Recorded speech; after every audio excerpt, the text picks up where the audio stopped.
Chapter 11 I hate beautiful girls. Sneha नियति के हालात समझ रही थी। नियति जब से आई थी उसने नियति को सूट पहने ही देखा था। सूट के अलावा वो कोई दूसरी ड्रेस नहीं पहनती थी, पर स्नेहा मजबूर थी। अब्रम का ऑर्डर था नियति को इसी ड्रेस में उसे तैयार करना था। वो नियति के पास आए और उसे समझाते हुए बोली, देखो बेटा, 20 जैसा कह रहे हैं उनकी बात मान लो, वरना तकलीफ तुम्हें ही होगी। इसे पहन लो बेटा प्लीज। स्नेहा उससे रिक्वेस्ट करने लगी। कुछ पल नियति ने सोचने के बाद उसने हालात के सामने घुटने टेक कर हाँ कर दी। उसने ड्रेस चेंज की और स्नेहा ने उसे तैयार किया। फिर वो नियति को अपने साथ लेकर हॉल में आ गई, जहां अब्रम उसका इंतजार कर रहा था। अब्रम चारकोल ब्लैक कलर के सूट में बहुत डैशिंग लग रहा था। अपने पीछे किसी की प्रेजेंस को फील कर उसने मुड़कर देखा और नियति को देखकर उसकी नजर कुछ पल के लिए उस पर ही ठहर गई। वो उसे अपनी काली आंखों से नीचे से ऊपर तक देख रहा था। नियति ने वाइन कलर का स्लीवलेस फुल लेंथ वाला गाउन पहना था, जिसमें उसका पतला दुबला शरीर बहुत अट्रैक्टिव लग रहा। स्मोकी आईज और लाइट मेकअप में नियति बहुत एलिगेंट लग रही थी और अपनी उम्र से थोड़ी ज्यादा बड़ी लग रही थी, पर उसके चेहरे की मासूमियत वो अभी भी वैसे ही बरकरार थी। नियति ने शर्म से अपनी पलकों को झुकाया हुआ था।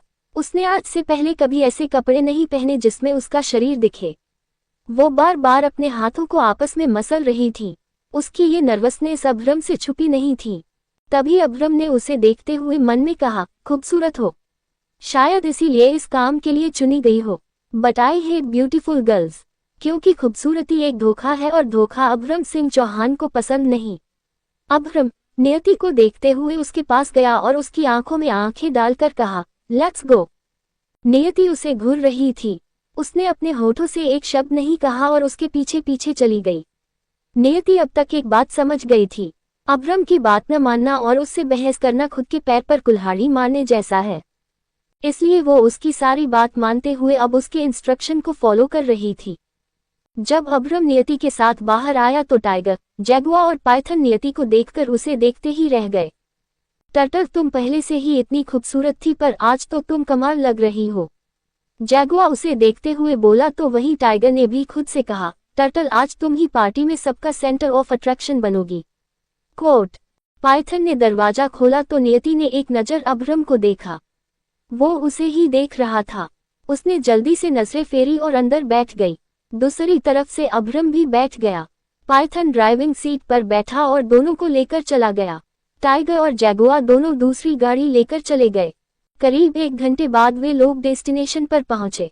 वो एक रिजॉर्ट था। अब्रम ने नियति की तरफ देखा जो अभी भी सिर झुकाए बैठी थी और बार बार अपने बालों को सही कर रही थी। उसे बहुत अनकंफर्टेबल फील हो रहा था। ये देखकर अब्रम ने अपनी आंखें बंद कर गुस्से में अपनी मुट्ठी को कस लिया। फिर गहरी सांस लेकर उसने एक बॉक्स नियति को देते हुए कहा, वेट। अब्रम पार्टी में पहुंचा तो सबकी नजरें उस पर आकर ठहर गई। सब उसे देखकर स्माइल कर रहे थे। अब्रम की आंखों ने एक नजर सबको देखा। वो सबको एक नजर देखकर ही समझ गया था किसकी स्माइल रियल है और किसकी फेक।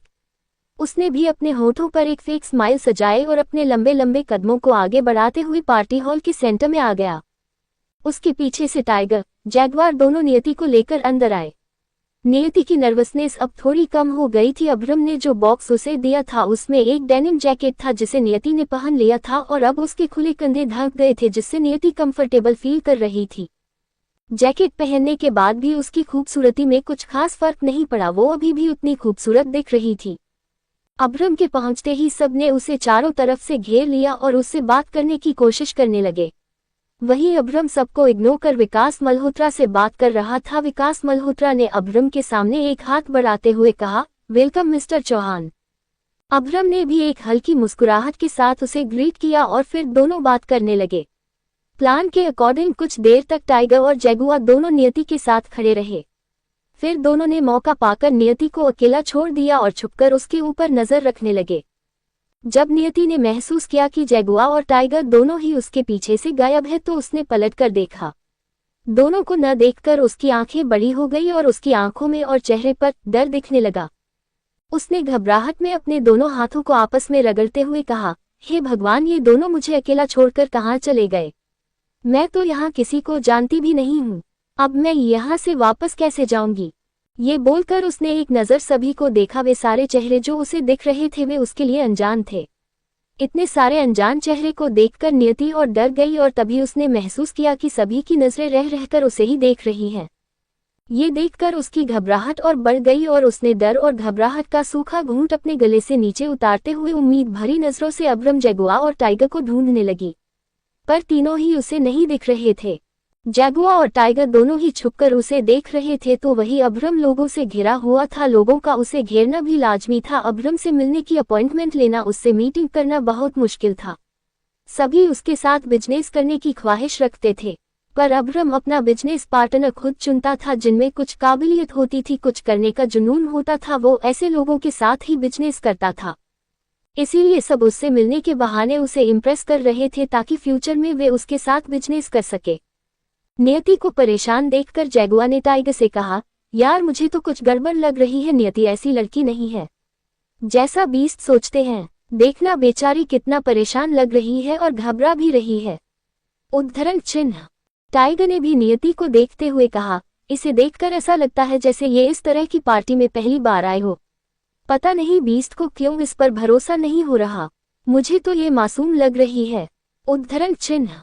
हाँ यार, ये मासूम है, हमें बीस्ट को समझाना चाहिए, वो इस पर शक करना छोड़ दे। जगुआ की इस बात पर टाइगर ने चौंकते हुए कहा, रियली? तू बीस्ट को समझाएगा? इतनी हिम्मत है तुझ में? ये सुनकर जगुआ ने मुंह लटका लिया। उसके लटके हुए मुंह को देखकर टाइगर को हंसी आ रही थी। उसने जैसे ही जगुआ को कुछ कहना चाहा, तभी उसका फोन रिंग हुआ। फोन देखकर टाइगर ने जगुआ से कहा, मैं थोड़ी देर में आता हूँ, तू टर्टल पर नजर रख। उद्धरण चिन्ह। जगुआ ने उसकी बात पर हाँ में सिर हिला दिया और नियति को देखने लगा। वहीं अब नियति लोगों की घूरती नजरों से परेशान हो गई थी। उसने अपने कदम आगे बढ़ा दिए और धीरे धीरे इधर उधर देखते हुए चलने लगी। तभी लोगों की भीड़ में उसे अब्रम की हल्की सी झलक दिखी। उसे देखकर नियति के होठों पर स्माइल आ गई और वो उसके पास जाने लगी। इससे पहले कि वो अब्रम के पास जा पाती, उसकी नज़र अतिश खन्ना के पीछे चल रहे समर्थ पर गई। समर्थ को देखते ही नियति खुश हो गई और उसके होठों ने धीरे से कहा, समर्थ आप हमें मिल गए। कोट गाउन पकड़े नियति जल्दी जल्दी चलने लगी, पर तभी किसी से टकराकर वो एकदम से पलट गई। उसने जल्दबाजी में उस आदमी से माफी मांगी और वापस से उस ओर देखने लगी, पर अब समर्थ वहां नहीं था। ये देखकर उसने अपनी नजरों को चारों तरफ दौड़ाया और खुद से कहा, समर्थ आप कहाँ चले गए? अभी तो आप यही थे। उद्धरण चिन्ह। वो फिर से समर्थ को ढूंढने लगी, पर समर्थ उसे कहीं नहीं दिखा। तभी अचानक से अब्रम उसकी आंखों के सामने आ गया। उसे देखकर नियति डरकर एक कदम पीछे हो गई। ये देखकर अब्रम मुस्कुराया और मन में बोला, टर्टल तुम्हारे चेहरे का उड़ा रंग बता रहा है कि तुम किसी को ढूंढ रही हो। ढूंढो ढूंढो, जिस तक तुम्हारी नजरें पहुंचेंगी वही मेरा टारगेट होगा। कोट अब्रम नियति के पास चलकर आया और उसके ऊपर हल्का सा झुकते हुए धीरे से उसके कान के पास कहा, क्या हुआ, किसी को ढूंढ रही हो? नियति ने जल्दी से ना में सिर हिलाया और पीछे हो गई तो अब्रम ने उसे देखते हुए कहा, एंजॉय दी नाइट। कोट ये बोलकर वो चला गया। तभी नियति ने उसे जाते हुए देखकर खुद से कहा, मेरी तो आपने ये हालत की है। अगर आपको समर्थ के बारे में पता चला तो पता नहीं आप उसके साथ क्या करेंगे। कहीं आप उसकी जान ही ना ले ले, इसलिए मैं आपको समर्थ के बारे में कभी कुछ नहीं बताऊंगी। उद्धरण चिन्ह। ये बोल नियति ने अब्रम से नजरें हटाए और फिर से समर्थ को ढूंढने लगी। तभी उसे समर्थ गार्डन में जाता हुआ दिखा। उसे देखकर नियति फिर से खुश हो गई। उसने इधर उधर देखा तो टाइगर, जगुआ और अब्रम कोई उसके आसपास नहीं था। ये देखकर वो खुश हो गई और गार्डन की तरफ जाने लगी। फिर कुछ सोचकर वो रुक गई। उसकी नज़र एक टेबल पर गई जहां काले रंग की शॉल रखी थी। उसने इधर उधर देखा और टेबल के पास जाकर उसने शॉल ले ली और फिर उससे खुद को कवर करते हुए गार्डन में आकर समर्थ को ढूंढने लगी। पर समर्थ उसे कहीं नहीं दिख रहा था। गार्डन बहुत बड़ा था और वहां झाड़ियां और कुछ पेड़ बहुत ऊंचे ऊंचे लगे थे। नियति अभी भी खाली आंखों से समर्थ को ढूंढ रही थी कि तभी उसके कानों में कुछ आवाजें गई। उसने ध्यान से उन आवाजों को सुना तो वो आवाज झाड़ियां के पीछे से आ रही थी। आवाज का पीछा करते हुए नियति झाड़ी के पीछे गई तो देखा एक लड़का एक लड़की के ऊपर झुका हुआ था और उसे किस कर रहा था। ये देखकर वो चौंक गई और जल्दी से पलटकर वहां से जाने लगी, पर तभी उस लड़की की नजर नियति पर गई और उसने नियति को देखकर लड़के को पीछे धकेलते हुए गुस्से में कहा, हाउ डरे, यो कौन हो तुम? और यहाँ क्या कर रही हो? उसकी बात सुनकर नियति रुक गई और उससे माफी मांगने लगी। तभी उस लड़के ने लड़की के गाल पर प्यार से किस करते हुए कहा, ओ बेबी, तुम भी ना कहा इस लड़की के चक्कर में पड़ी हो। इस लड़की की वजह से तुम हमारा इतना अच्छा मोमेंट क्यों स्पॉइल कर रही हो?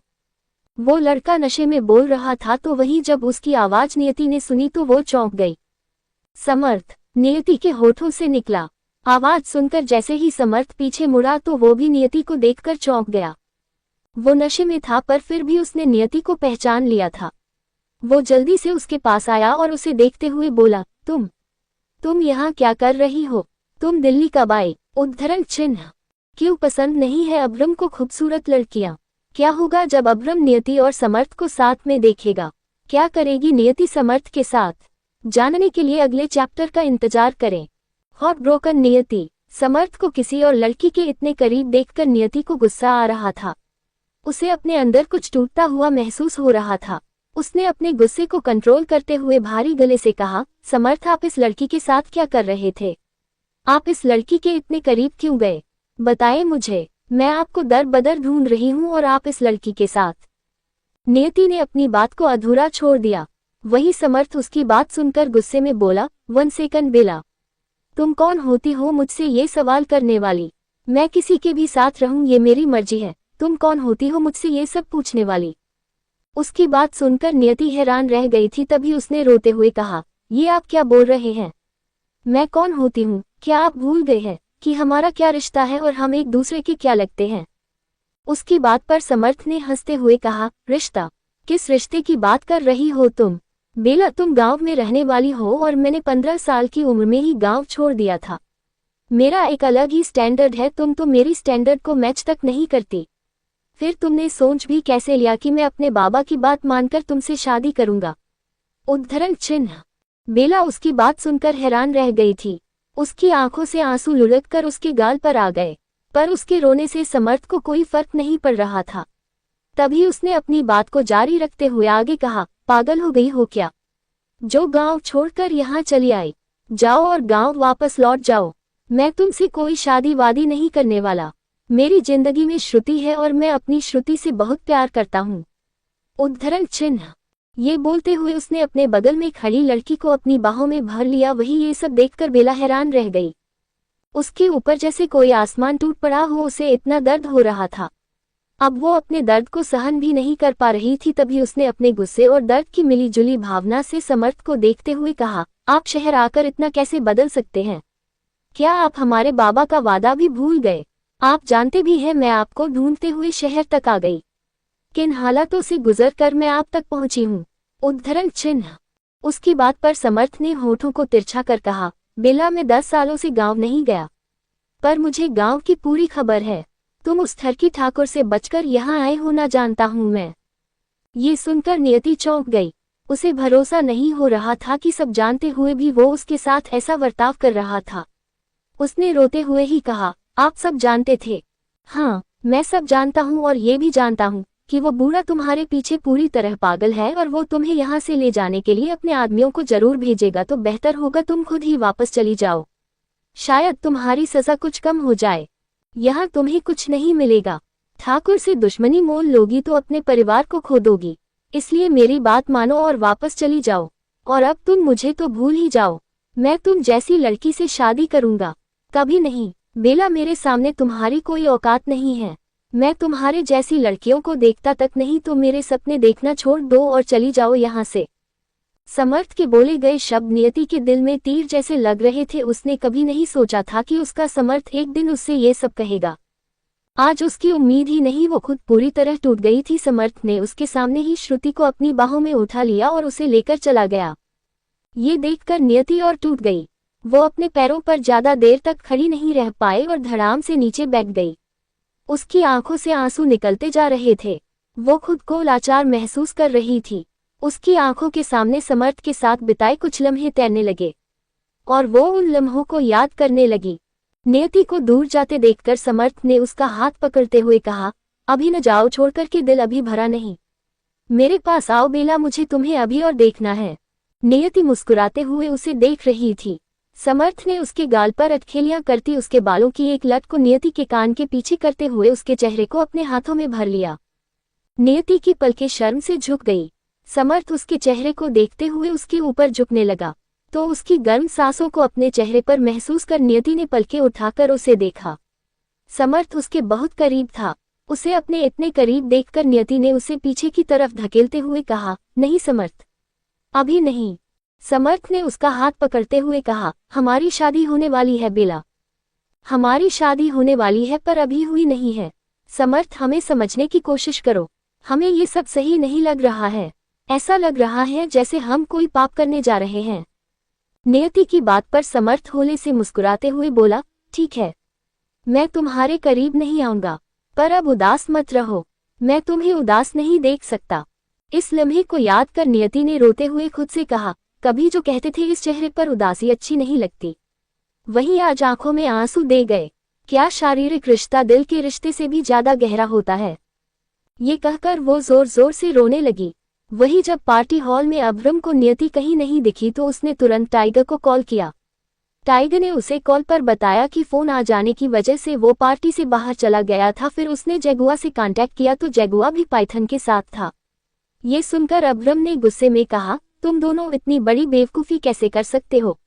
निकल गई ना अब वो हमारे हाथ से, अब मुझे कैसे पता चलेगा उसे मेरे पास किसने भेजा था? उद्धरण चिन्ह। अभ्रम ने अपनी आंखें बंद कर ली और अपने गुस्से को कंट्रोल करने लगा। उसी टाइम जगुआ और टाइगर दोनों भागते हुए उसके पास आए। अभ्रम ने दोनों को घूरा और गुस्से में कहा, जब मैंने कहा था उस पर नजर रखने के लिए तो उसे अकेला क्यों छोड़ा? उसके पूछने पर भी दोनों खामोश रहे। उनमें इतनी हिम्मत नहीं थी कि वो अभ्रम को सफाई दे सके। अब यहाँ क्यों खड़े हो? जाओ और ढूंढो उसे, मुझे टर्टल चाहिए। उद्धरण चिन्ह। उसके एक एक शब्द दोनों के कान में सुई की तरह चुभ रहे थे। वे दोनों ही अभ्रम की बात सुनकर चले गए। उनके जाने के बाद अभ्रम ने गुस्से में खुद से कहा, टर्टल तुम मुझे छोड़कर नहीं जा सकती। मेरी जिंदगी में तुम आए अपनी मर्जी से थी, पर तुम्हारा जाना मेरी मर्जी से होगा। जहां भी छुप सकती हो छुप जाओ टर्टल, मैं आ रहा हूं। खुद से बात कर वो भी लंबे कदमों से पार्टी हॉल से चला गया।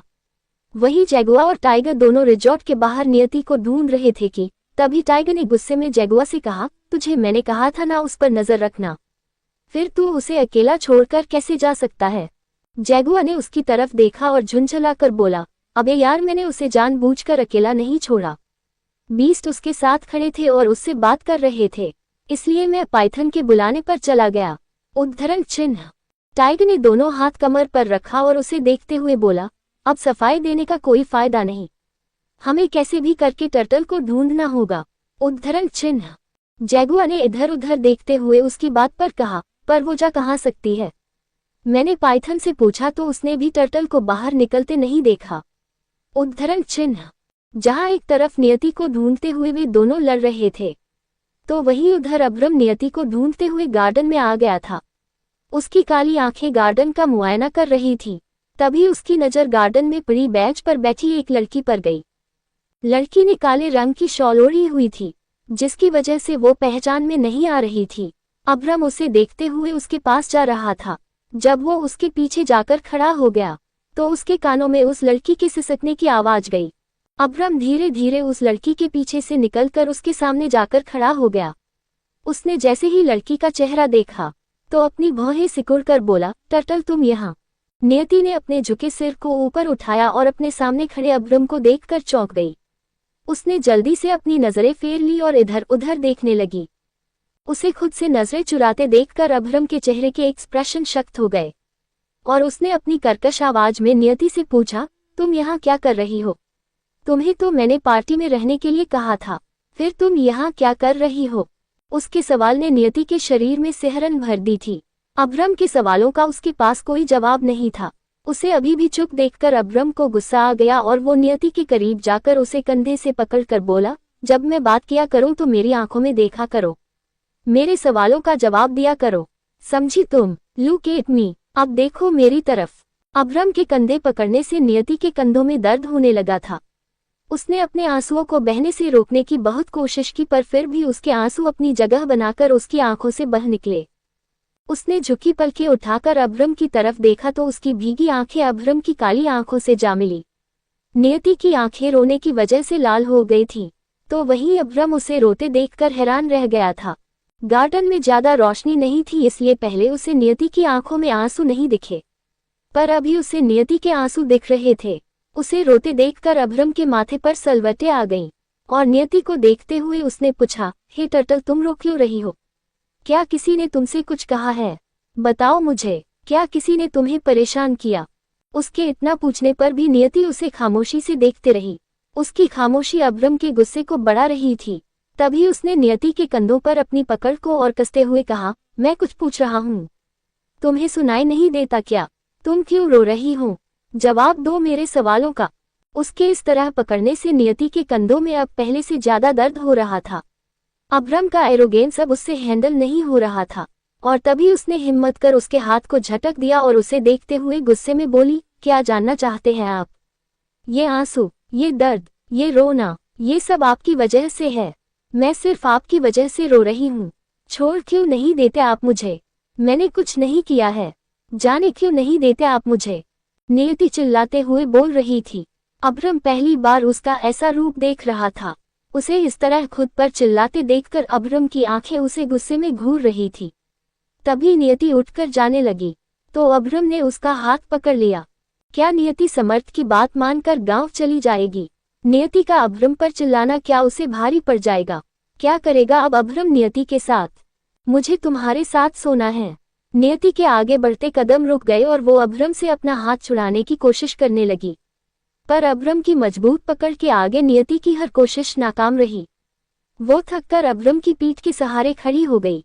उसका सिर अभ्रम की पीठ पर था और वो ऊपर आकाश की तरफ अपना चेहरा किए आंखें बंद कर रो रही थी।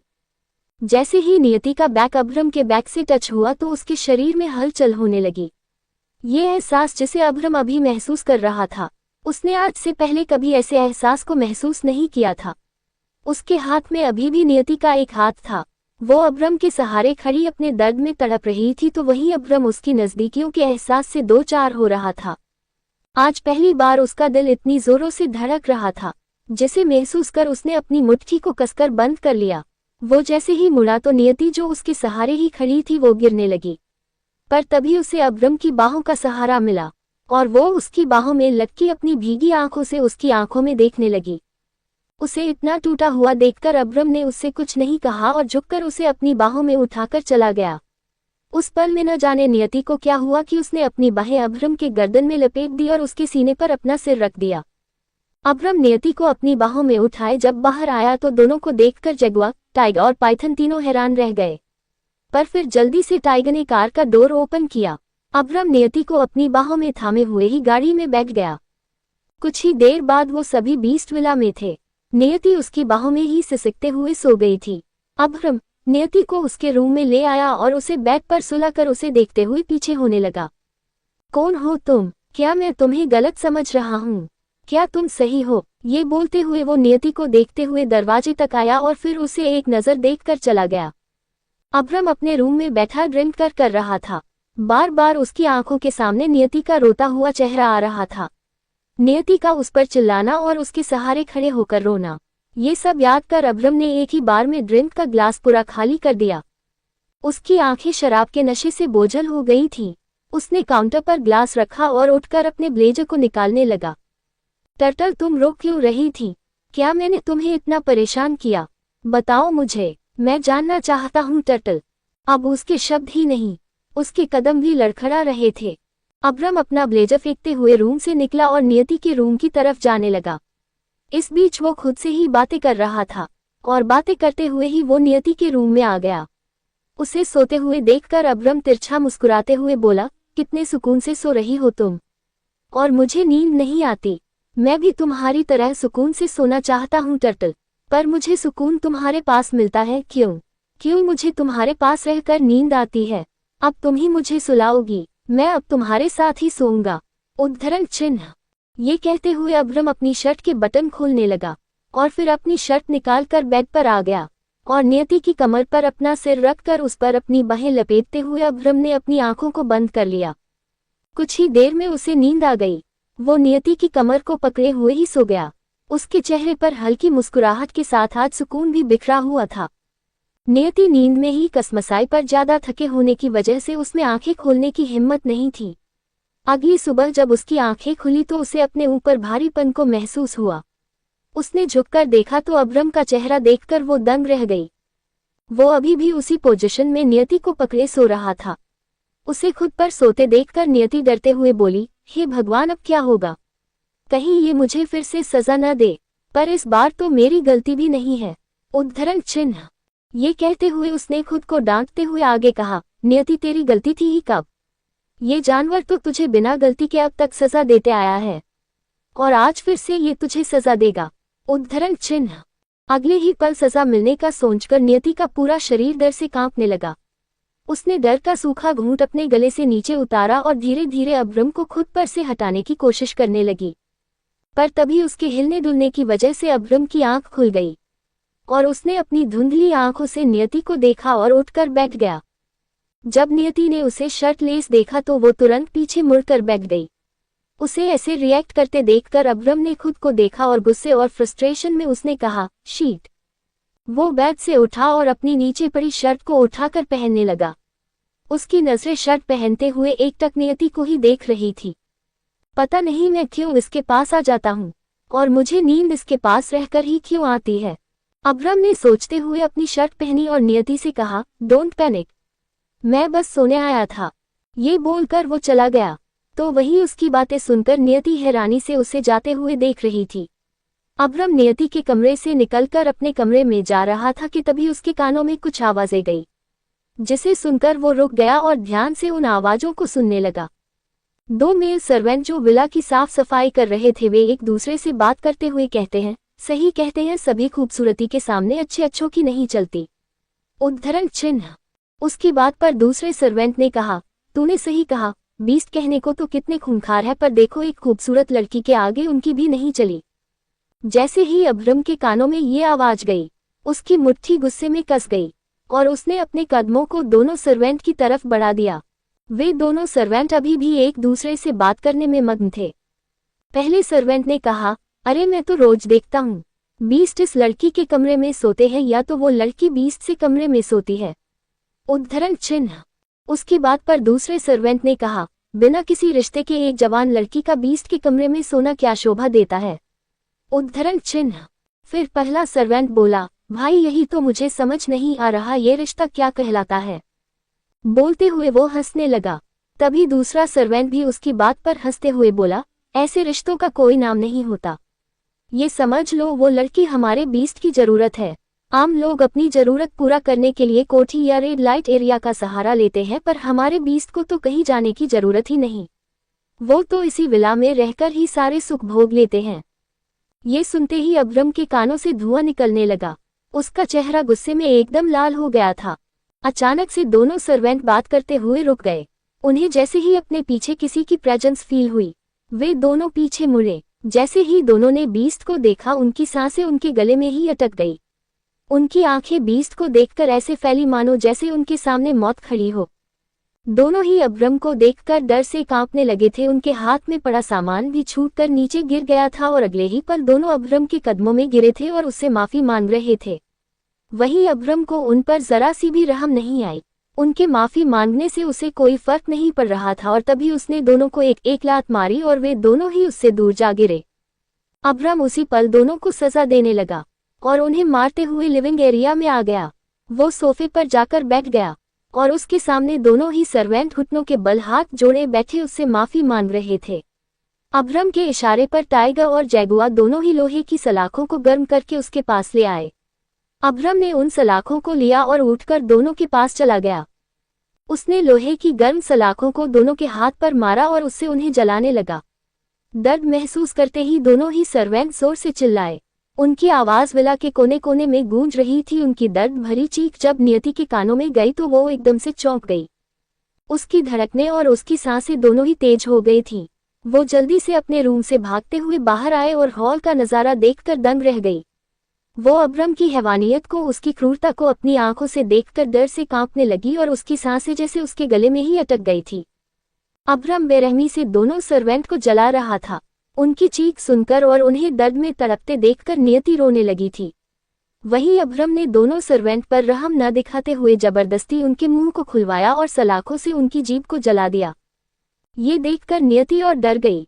वो अपनी हैरानी से बड़ी हो चुकी आंखों से अभ्रम को देखते हुए पीछे हटने लगी।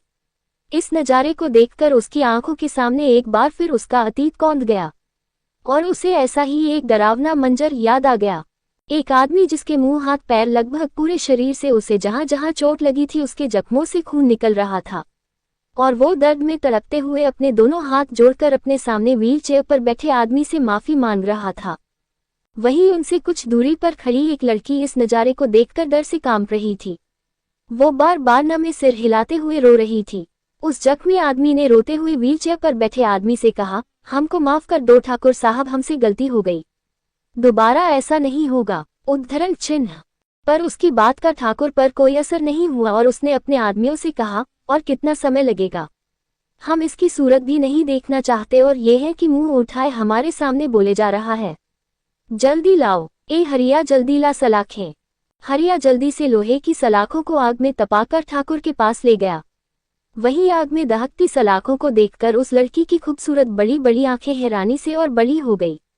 उसने आदमी के पास जाने के लिए एक कदम आगे बढ़ाया, पर तभी व्हील चेयर पर बैठे ठाकुर ने उसे आंखें दिखाई तो वो डरकर पीछे हट गई। ठाकुर ने सलाखों को देखकर उस आदमी को देखते हुए हरिया से कहा, ए हरिया जला दे इन सलाखों से इसके हाथ जिनसे इसने हमारी होने वाली ठकुराइन को छुआ। जला दे इसकी जुबान जिनसे इसने हमारे बारे में अपशब्द कहे और फोड़ दे इसकी आंखें जिनसे इसने हमारी ठकुराइन को देखा। कोट। ये सब सुनकर उस लड़की के होश उड़ गए। वही वो जख्मी आदमी इस सजा से बचने के लिए मौत की भीख मांगने लगा, पर ठाकुर को उस पर तरस नहीं आया।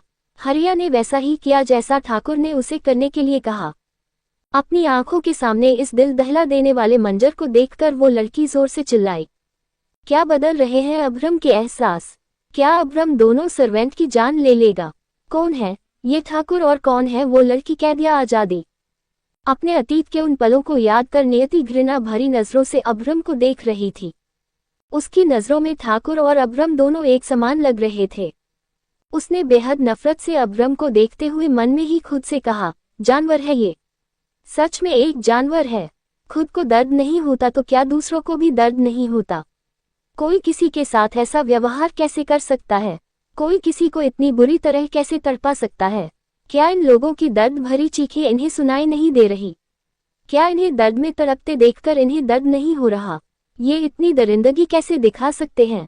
कोई फर्क नहीं है इनमें और उसमें, ये सब के सब जानवर है। उद्धरण चिन्ह। वो मन ही मन अभ्रम को कोसते हुए वहां से चली गई। दोनों सर्वेंट की चीखें सुनकर शीला और आस्था भी वहां आ गई। जब उन्होंने अभ्रम को दोनों सर्वेंट को सजा देते देखा तो वे दोनों भी हैरान रह गई। शीला तो डरकर खामोश ही रही, पर आस्था से ये सब देखा नहीं गया और तभी वो अभ्रम के पास आते हुए बोली, ये क्या कर रहे हो बेटा? ये दोनों तो यही काम करते हैं, फिर आप उन्हें ऐसी सजा क्यों दे रहे हो बेटा? अभ्रम ने गर्दन घुमाकर आस्था की तरफ देखा और उसे देखते हुए ही बोला, आप जानती भी हैं आस्था आंटी, ये दोनों मेरे बारे में क्या बात कर रहे थे? अब जो गलती इन्होंने की है उसकी सजा तो इन्हें मिलकर ही रहेगी। उसकी बात सुनकर वे दोनों सर्वेंट उसके सामने गिड़गिड़ाते हुए बोले, बीस्ट हमें माफ कर दो, हम आगे से कभी भी आपके और नियति के बारे में कुछ नहीं बोलेंगे। बीस्ट प्लीज हमें माफ कर दो, ये हमारी पहली गलती है, हमें माफ कर दो, हम दोबारा कभी कोई बात नहीं करेंगे आपके और नियति के बारे। बीस्ट हम कभी कुछ नहीं कहेंगे। अभ्रम ने दोनों को घूरते हुए कहा, बीस्ट के विला में गलती की माफी नहीं सिर्फ सजा होती है। तुम दोनों यहाँ के रोल अच्छे से जानते थे, उसके बाद भी तुम दोनों ने ये गलती जानबूझकर की तो अब सजा तो तुम्हें मिलकर ही रहेगी। उद्धरण चिन्ह। अभ्रम ने जगुआ और टाइगर की तरफ देखते हुए आगे कहा, दोनों को यहाँ से ले जाओ और ब्लैकी के सामने डाल दो। ये सुनते ही दोनों सर्वेंट की आंखों में खौफ दिखने लगा। वही सब उसकी बातें सुनकर हैरानी से उसे देख रहे थे। टाइगर और जगुआ को उसकी बात माननी ही थी, इसलिए दोनों चुपचाप बिना कुछ कहे सर्वेंट के पास गए और दोनों को अपने साथ ले जाने लगे। तभी आस्था ने अभ्रम के पास आते हुए कहा, किस किस का मुंह बंद करेंगे आप और किस किस को सजा देंगे आप? आज इन दोनों ने बात की, कल सभी करेंगे। अरे बात करेंगे क्या, बात करते होंगे। इनकी आवाज आपके कानों तक गई, पर उन आवाजों का क्या जो अभी भी दबी हुई है, और बातें यही होती हैं। सवाल तो उठेंगे ही बेटा, जब आप एक जवान लड़की के साथ बिना किसी रिश्ते के एक कमरे में रहेंगे। उद्धरण चिन्ह। ये सुनते ही अब्रम ने तेज आवाज में कहा, आस्था आंटी, मैं आपकी इज्जत करता हूँ, पर इसका मतलब ये नहीं कि आप कुछ भी कहेंगी और मैं चुपचाप सुनता रहूंगा। आप जानती भी हैं आप क्या कह रही हैं। आप मुझ पर इस तरह के इल्जाम कैसे लगा सकती है। आप तो मुझे बचपन से जानती हैं, उसके बाद भी आप मेरे बारे में ऐसा सोचती हैं। उसकी बात सुनकर आस्था ने उसे समझाते हुए कहा, मैं समझती हूँ बेटा, पर ये दुनिया, ये लोग, वो आपको नहीं समझते। मैंने बचपन से आपको देखा है, आप ऐसे इंसान नहीं हो, ये मैं जानती हूँ, पर और लोग नहीं जानते, और वही लोग हैं जो आप पर सवाल उठाएंगे, जो नियति पर सवाल उठाएंगे। आप तो एक आदमी हो, आपको इन सवालों से कोई फर्क नहीं पड़ेगा, पर जब यही सवाल एक लड़की पर उठते हैं तो उसकी पूरी दुनिया उजड़ जाती है। समाज उसे ऐसी नज़र से देखता है जिसके बाद या तो वो लड़की गुमनामी की जिंदगी जीती है या खुद को खत्म कर लेती है। उद्धरण चिन्ह। आस्था की बातें अभ्रम को ट्रिगर कर रही थी। उसने गुस्से में अपनी मुट्ठी को कसकर बंद कर लिया और आस्था की तरफ देख अपने शब्दों को संभालते हुए कहा, जब तक मैं श्योर नहीं हो जाता कि टर्टल इनोसेंट है, मैं उसे यहाँ से नहीं जाने दे सकता, वो यही रहेगी। उद्धरण चिन्ह। उसकी बात पर आस्था ने कहा, कैद करने के और भी तरीके हैं बेटा, पर ये तरीका जो आप अपना रहे हो वो गलत है बेटा। एक जवान लड़की के साथ बिना किसी रिश्ते के एक कमरे में रहना, इस पर हर कोई सवाल उठाएगा। आपके सामने कोई कुछ नहीं कहेगा, पर सबके मन में यही सवाल होगा। उद्धरण चिन्ह। ठीक है, अगर सबके मन में यही सवाल है तो मैं इस सवाल का जवाब आज ही देता हूँ। ये बोलकर अभ्रम ने टाइगर की तरफ देख कहा, एडवोकेट कर्मा को फोन करो और उसे यहाँ बुलाओ। कोर्ट। टाइगर ने उसकी बात पर सिर हिलाया और कॉल करने दूसरी तरफ चला गया। किसी को समझ नहीं आ रहा था कि अभ्रम क्या करने वाला है। सभी असमंजस में उसे देख रहे थे, पर अभ्रम को इन सब से कोई फर्क नहीं पड़ रहा था। वो उठा और बिना कुछ कहे अपने रूम की तरफ चला गया। उसने अपने कमरे में आकर खुद से कहा, लोगों को लगेगा कि मैं उनके सवालों से डरकर ये कर रहा हूँ, पर इसके पीछे की असली वजह सिर्फ मैं ही जानता हूँ। आज या तो तुम्हारा सच मेरे सामने आएगा टर्टल, या तुम हमेशा हमेशा के लिए मेरी कैदी बनकर इस विला में ही रह जाओगी। देखते हैं टर्टल तुम और कितना सहन कर सकती हो। उद्धरण चिन्ह।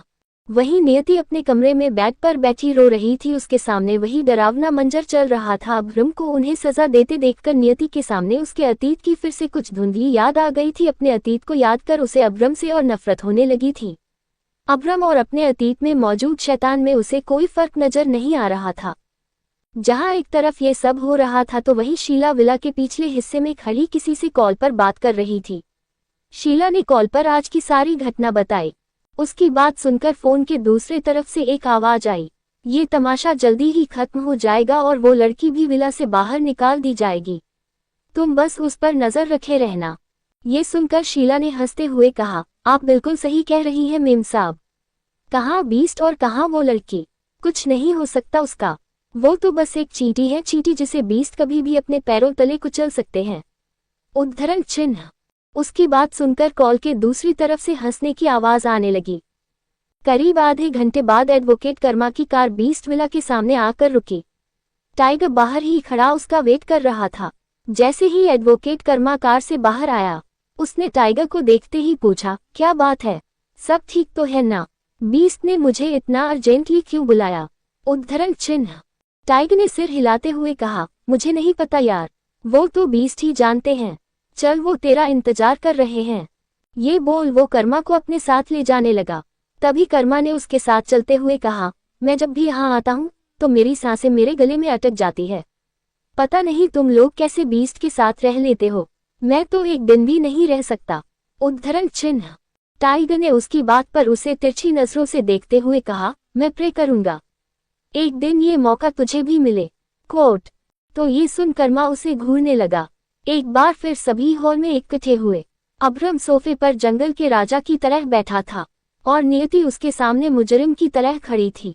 अभ्रम की नजरें जो उसी पर थी, उसने एक तक नियति को घूरते हुए कहा, टर्टल तुम्हारे लिए एक ऑफर है। ऑफर की बात सुनकर नियति उसे गहरी नजरों से देखने लगी। वही अभ्रम के होठों पर तिरछी मुस्कान थी। वो नियति को देखते हुए बोला, तुम यहाँ से जाना चाहती हो तो मैं तुम्हें आजाद कर दूंगा, बिना किसी पनिशमेंट के, बिना किसी टॉर्चर के। तुम यहाँ से जा सकती हो, बस जाने से पहले मुझे उसका नाम चाहिए जिसने तुम्हें यहाँ भेजा है। नियति ने बेबसी से उसे देखा और उसे देखते हुए मन में बोली, ये जानवर तो हमारे गांव के भोला के बैल से भी ज्यादा जिद्दी है। बार बार एक ही बात पूछने से मैं कुछ नया तो नहीं बोल दूंगी। अरे जब मुझे किसी ने भेजा ही नहीं तो मैं किसका नाम लूं? क्या ये जानवर पागल हो गया है? इसी इतनी सी बात समझ नहीं आती। इसकी घड़ी की सुई क्यों एक ही जगह पर अटक गई है? अरे कोई इसे धक्का देकर आगे बढ़ाओ या इन्हें पागल खाने में छोड़ आओ। कम से कम इनका पागलपन तो ठीक होगा। वो अभ्रम को मन में कोसती जा रही थी। वही उसे खामोश देखकर अभ्रम ने कहा, अभी मेरी बात पूरी नहीं हुई है, पहले मेरी पूरी बात सुनो। तुम्हें सोचने का टाइम दिया जाएगा, आराम से सोचती रहना। कोट। उसकी बात सुनकर नियति अपने ख्यालों से बाहर आए और अपनी गोल गोल आंखों से उसे देखने लगी। अभ्रम अपनी जगह से उठा और उसके पास जाते हुए बोला, टर्टल तुम्हारे पास दो ऑप्शन है, या तो तुम मुझे उस शख्स का नाम बता दो या फिर अपनी आज़ादी को मेरी गुलाम बना दो। उद्धरण चिन्ह। नियति उसकी बात सुनकर हैरानी से उसे देखने लगी। ये पागल जानवर कहना क्या चाहते हैं? क्या ये मुझे अपना गुलाम बनाकर रखना चाहता है? वो अभ्रम देखते हुए मन में बोली। उसके चेहरे के उड़े रंग को देखकर अभ्रम होठों को तिरछाकर मुस्कुराया और उसके माथे पर एक उंगली रख उसे पीछे की तरफ पुश करते हुए कहा, आज शाम तक का टाइम है तुम्हारे पास। तुम्हारा जो भी डिसीजन हो मुझे बता देना टर्टल। कैद या आज़ादी, चॉइस इज योर्स। उद्धरण चिन्ह। ये कहकर उसने एडवोकेट कर्मा की तरफ देखा तो वो उसका इशारा समझते हुए जल्दी से उसके पास आया और उसके हाथ में कुछ पेपर्स पकड़ा दिया। अभ्रम ने उस पेपर्स को नियति के हाथ में देते हुए कहा, मैं तुम्हें कानूनी अपना गुलाम बनाऊंगा ताकि कभी कोई मेरे गुलाम को मुझसे छीनने की कोशिश ना करे। तुम अपनी मर्जी से इन पेपर्स पर साइन करके अपने आप को मुझे सौंप दोगी। उद्धरण चिन्ह। जैसे जैसे नियति उसकी बात सुनती जा रही थी उसके चेहरे का रंग उड़ता जा रहा था। उसके बदलते भाव को देखकर अभ्रम अंदर ही अंदर खुश हो रहा था। तभी उसने नियति को देखते हुए मन में कहा, देखता हूँ अब तुम कैसे नहीं टूटती। मैं जानता हूँ तुम कभी मेरी कैद को नहीं चुनोगी और मेरी शर्तों के सामने झुककर मुझे उसका नाम बताओगी जिसने तुम्हें मेरे पास भेजा है। बस एक बार मुझे उसका पता चल जाए, उसकी जान मैं अपने हाथों से लूंगा। मैं उसे इतना तड़पाऊंगा उसकी मौत को भी उस पर रहम आ जाएगा। उद्धरण चिन्ह। नियति को एक कोल्ड लुक देकर अभ्रम पलटकर जाने लगा। वो कुछ कदम चला ही था कि तभी रुककर बिना नियति की तरफ देखे बोला, तुम्हारे पास सिर्फ आज शाम तक का टाइम है, अच्छे से सोच लेना, कैद या आज़ादी। ये बोलकर वो चला गया। उसके जाने के बाद सबकी नजरें अब नियति पर थी। नियति भी बेबस नजरों से सबको देख रही थी, जैसे उनसे मदद मांग रही हो कि प्लीज इस जानवर की कैद से मुझे कोई तो आजाद करवाओ। शीला किसे विला की सारी बातें बताती हैं। क्या चुनेगी नियति, कैद या आजादी? अभ्रम क्यों बनाना चाहता है नियति को अपना गुलाम? Happy death day. वे सभी नियति की हालत समझ रहे थे पर वे मजबूर थे। अभ्रम के खिलाफ जाने की हिम्मत किसी में नहीं थी। टाइगर और जगुआ दोनों ने ही उसे एक नजर देखकर अपना सिर झुका लिया।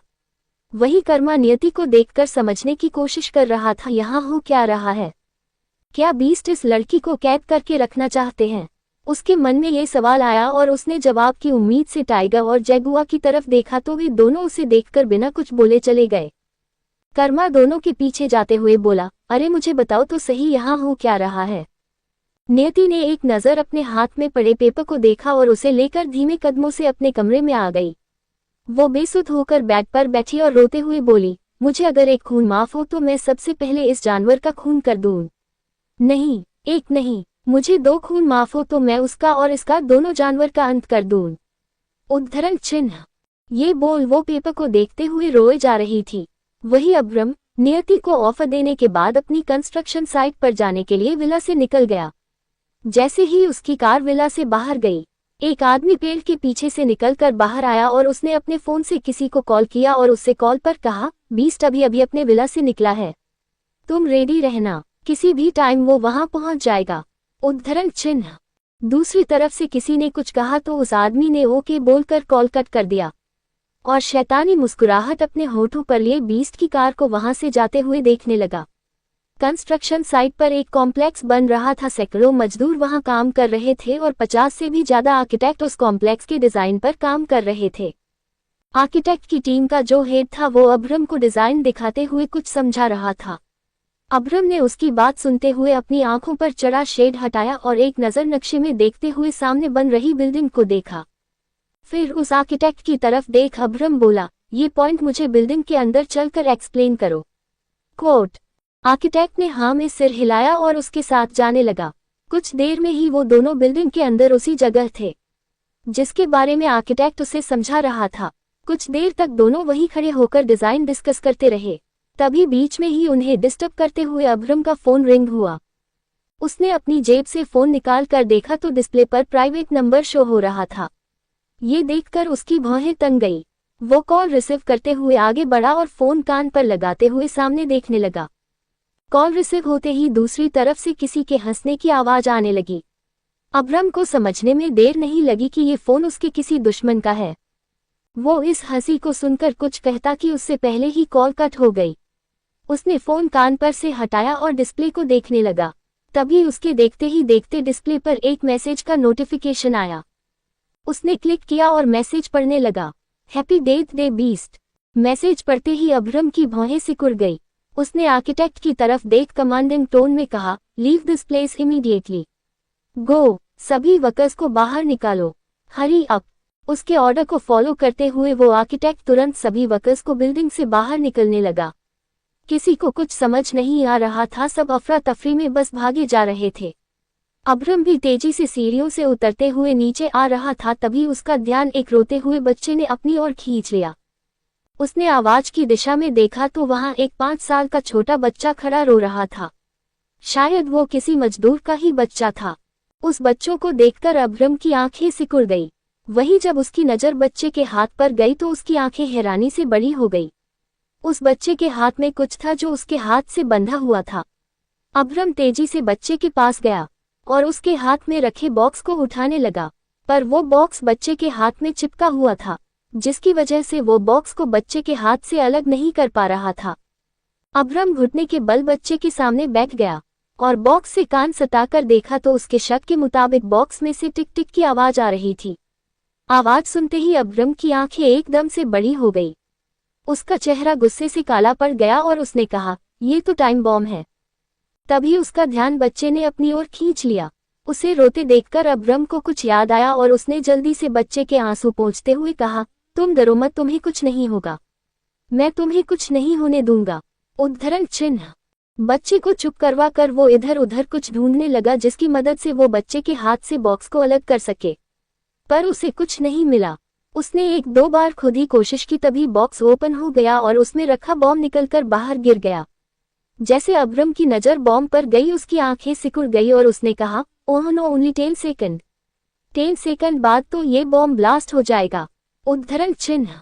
उसने जल्दी से बच्चे को अपनी गोद में उठा लिया और उसे अपने सीने में छुपाते हुए कहा, तुम्हें कुछ नहीं होगा, मैं तुम्हें कुछ नहीं होने दूंगा। उद्धरण चिन्ह। वो बच्चे को लेकर तेजी से भागा और बिल्डिंग से छलांग लगा दी। वो बच्चे को लेकर नीचे गिरा और तुरंत ही उठकर भागने लगा। उसके ऑर्डर को फॉलो करते हुए सभी आर्किटेक्ट और पहरा दे रहे गार्ड्स ने सभी वर्कर्स को पहले ही बिल्डिंग से बाहर निकाल दिया था। अब्रम अभी बच्चे को लेकर कुछ दूर भागा ही था कि तभी तेज धमाका हुआ और पूरी बिल्डिंग रेत के टीले की तरह ढह गई।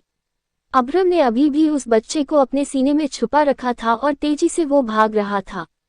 तभी एक पत्थर उड़ता हुआ आया और अब्रम के सिर के पीछे जा लगा।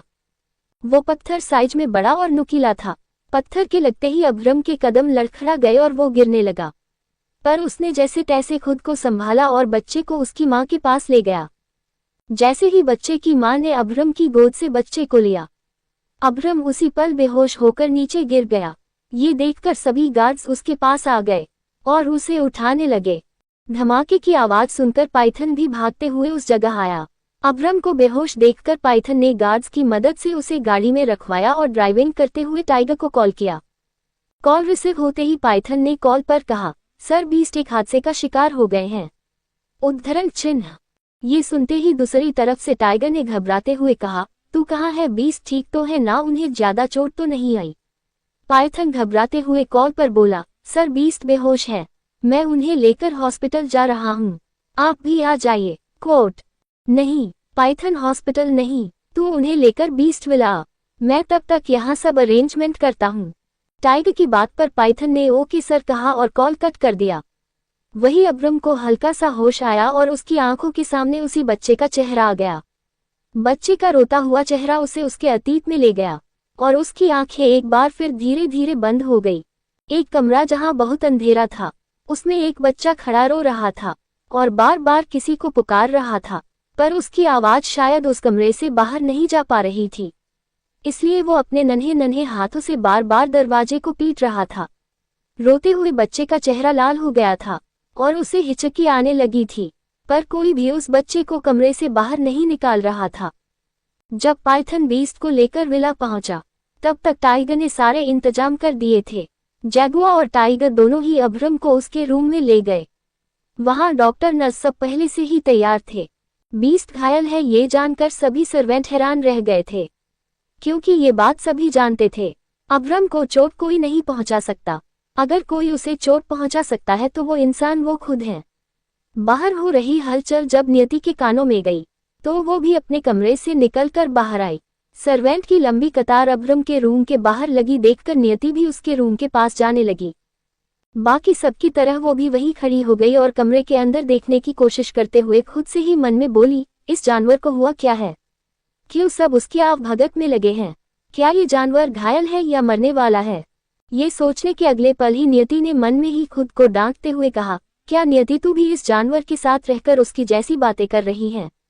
माँ ने क्या सिखाया था, किसी दुश्मन के लिए भी बुरा नहीं सोचना चाहिए, और यहाँ तू उसके मरने की कामना कर रही है। ये गलत है नियति, तू ऐसी तो नहीं थी। उद्धरण चिन्ह। अभी वो खुद से बात कर ही रही थी कि तभी टाइगर रूम से बाहर आया और जैगुआ से बोला, वी नीड ब्लड।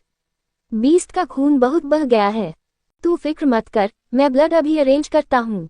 ये बोल जैगुआ चला गया। नियति दोनों को खाली आंखों से देखती रह गई। उसने छत की तरफ देखा और मन में प्रार्थना करते हुए भगवान से बोली, है भगवान प्लीज इस जानवर को बचा लेना। माना कि ये जानवर थोड़ा क्रूर है, पर आस्था माँ का लाडला है। प्लीज भगवान जी इस जानवर को बचा लेना, आस्था माँ की खातिर। अंदर अब्रम का ट्रीटमेंट हो रहा था और बाहर सभी खड़े डॉक्टर के आने का इंतजार कर रहे थे। अब तक आस्था और शीला वे दोनों भी वहां आ गई थी। उनके पूछने पर टाइगर ने उन्हें अब्रम के साथ जो हुआ वो बता दिया था। आस्था मन ही मन अब्रम के लिए प्रार्थना करने लगी। वही शीला पूरी बात सुनकर विला के पीछे वाले हिस्से में चली गई। वहां जाकर उसने किसी को कॉल किया और उसे सब बता दिया। वहीं दूसरी तरफ से किसी ने कहा, मुझे आने में 2 दिन लग जाएंगे, तब तक तुम मुझे बताती रहना वहां क्या हो रहा है। शीला ने ओके मेम साहब कहा और कॉल कट कर दिया। जैगुआ भी ब्लड लेकर आ गया था। जब आधे घंटे बाद डॉक्टर अब्रम के रूम से बाहर आए तो उन्होंने टाइगर से कहा, चोट बहुत गहरी है, खून भी बहुत बह गया है, होश आने में थोड़ा समय लगेगा। ये बोलते हुए डॉक्टर अब्रम के बारे में टाइगर को कुछ बताने लगे। टाइगर ने उनकी बात पर सिर हिलाते हुए कहा, ठीक है, मैं उनका ध्यान रखूंगा। उसने पाइथन की तरफ देखा तो पाइथन डॉक्टर के साथ उन्हें बाहर छोड़ने चला गया। जैगुआ टाइगर के पास आते हुए बोला, मुझे समझ नहीं आ रहा है, बिल्डिंग में बॉम्ब ब्लास्ट किसने किया होगा? टाइगर उसे देखते हुए बोला, और कौन कर सकता है? अतीश खन्ना। एक वही तो बीस्ट का सबसे बड़ा एनिमी है। जैगुआ में सिर हिलाते हुए बोला, नो, मैंने पता किया है, अतीश खन्ना अभी शहर में नहीं है। टाइगर उसे समझाते हुए बोला, नहीं जैगुआ, ये काम अतीश खन्ना का ही है। मेरी गट्स फीलिंग कह रही है ये अतीश खन्ना ने ही किया है। वो शहर में नहीं है तो क्या हुआ, पर उसके लोग जो उसके लिए काम करते हैं वो तो है ना। ये काम उसने अपने लोगों से ही करवाया है, और होना हो उसके लोग कंस्ट्रक्शन साइट पर मौजूद थे। उसकी बात सुनकर जैगुआ सोचते हुए बोला, कहीं तुझे ऐसा तो नहीं लग रहा उसके आदमी वकर बनकर वहां काम कर रहे थे? हाँ यही हुआ है, वरना बाहर का कोई भी आदमी कंस्ट्रक्शन साइट पर इतनी आसानी से नहीं पहुंच सकता। चौहान फैक्ट्री, चौहान कंपनी या चौहान ग्रुप के किसी भी ब्रांच में कोई इतनी आसानी से घुस ही नहीं सकता। ये हादसा जो आज हुआ है उसकी प्लानिंग महीनों से हो रही थी। I am very sure, tiger ने सोचते हुए कहा और फिर जैगुआ की तरफ देख बोला, तू तो बीस्ट का बॉडीगार्ड है, फिर तू आज बीस्ट के साथ क्यों नहीं गया? कहाँ था तू आज? उद्धरण चिन्ह।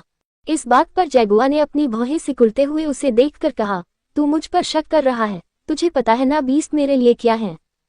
टाइगर ने उसे देखते हुए कहा, मैं शक नहीं कर रहा हूँ, मैं पूछ रहा हूँ, तू उनके साथ क्यों नहीं गया? कहाँ था तू?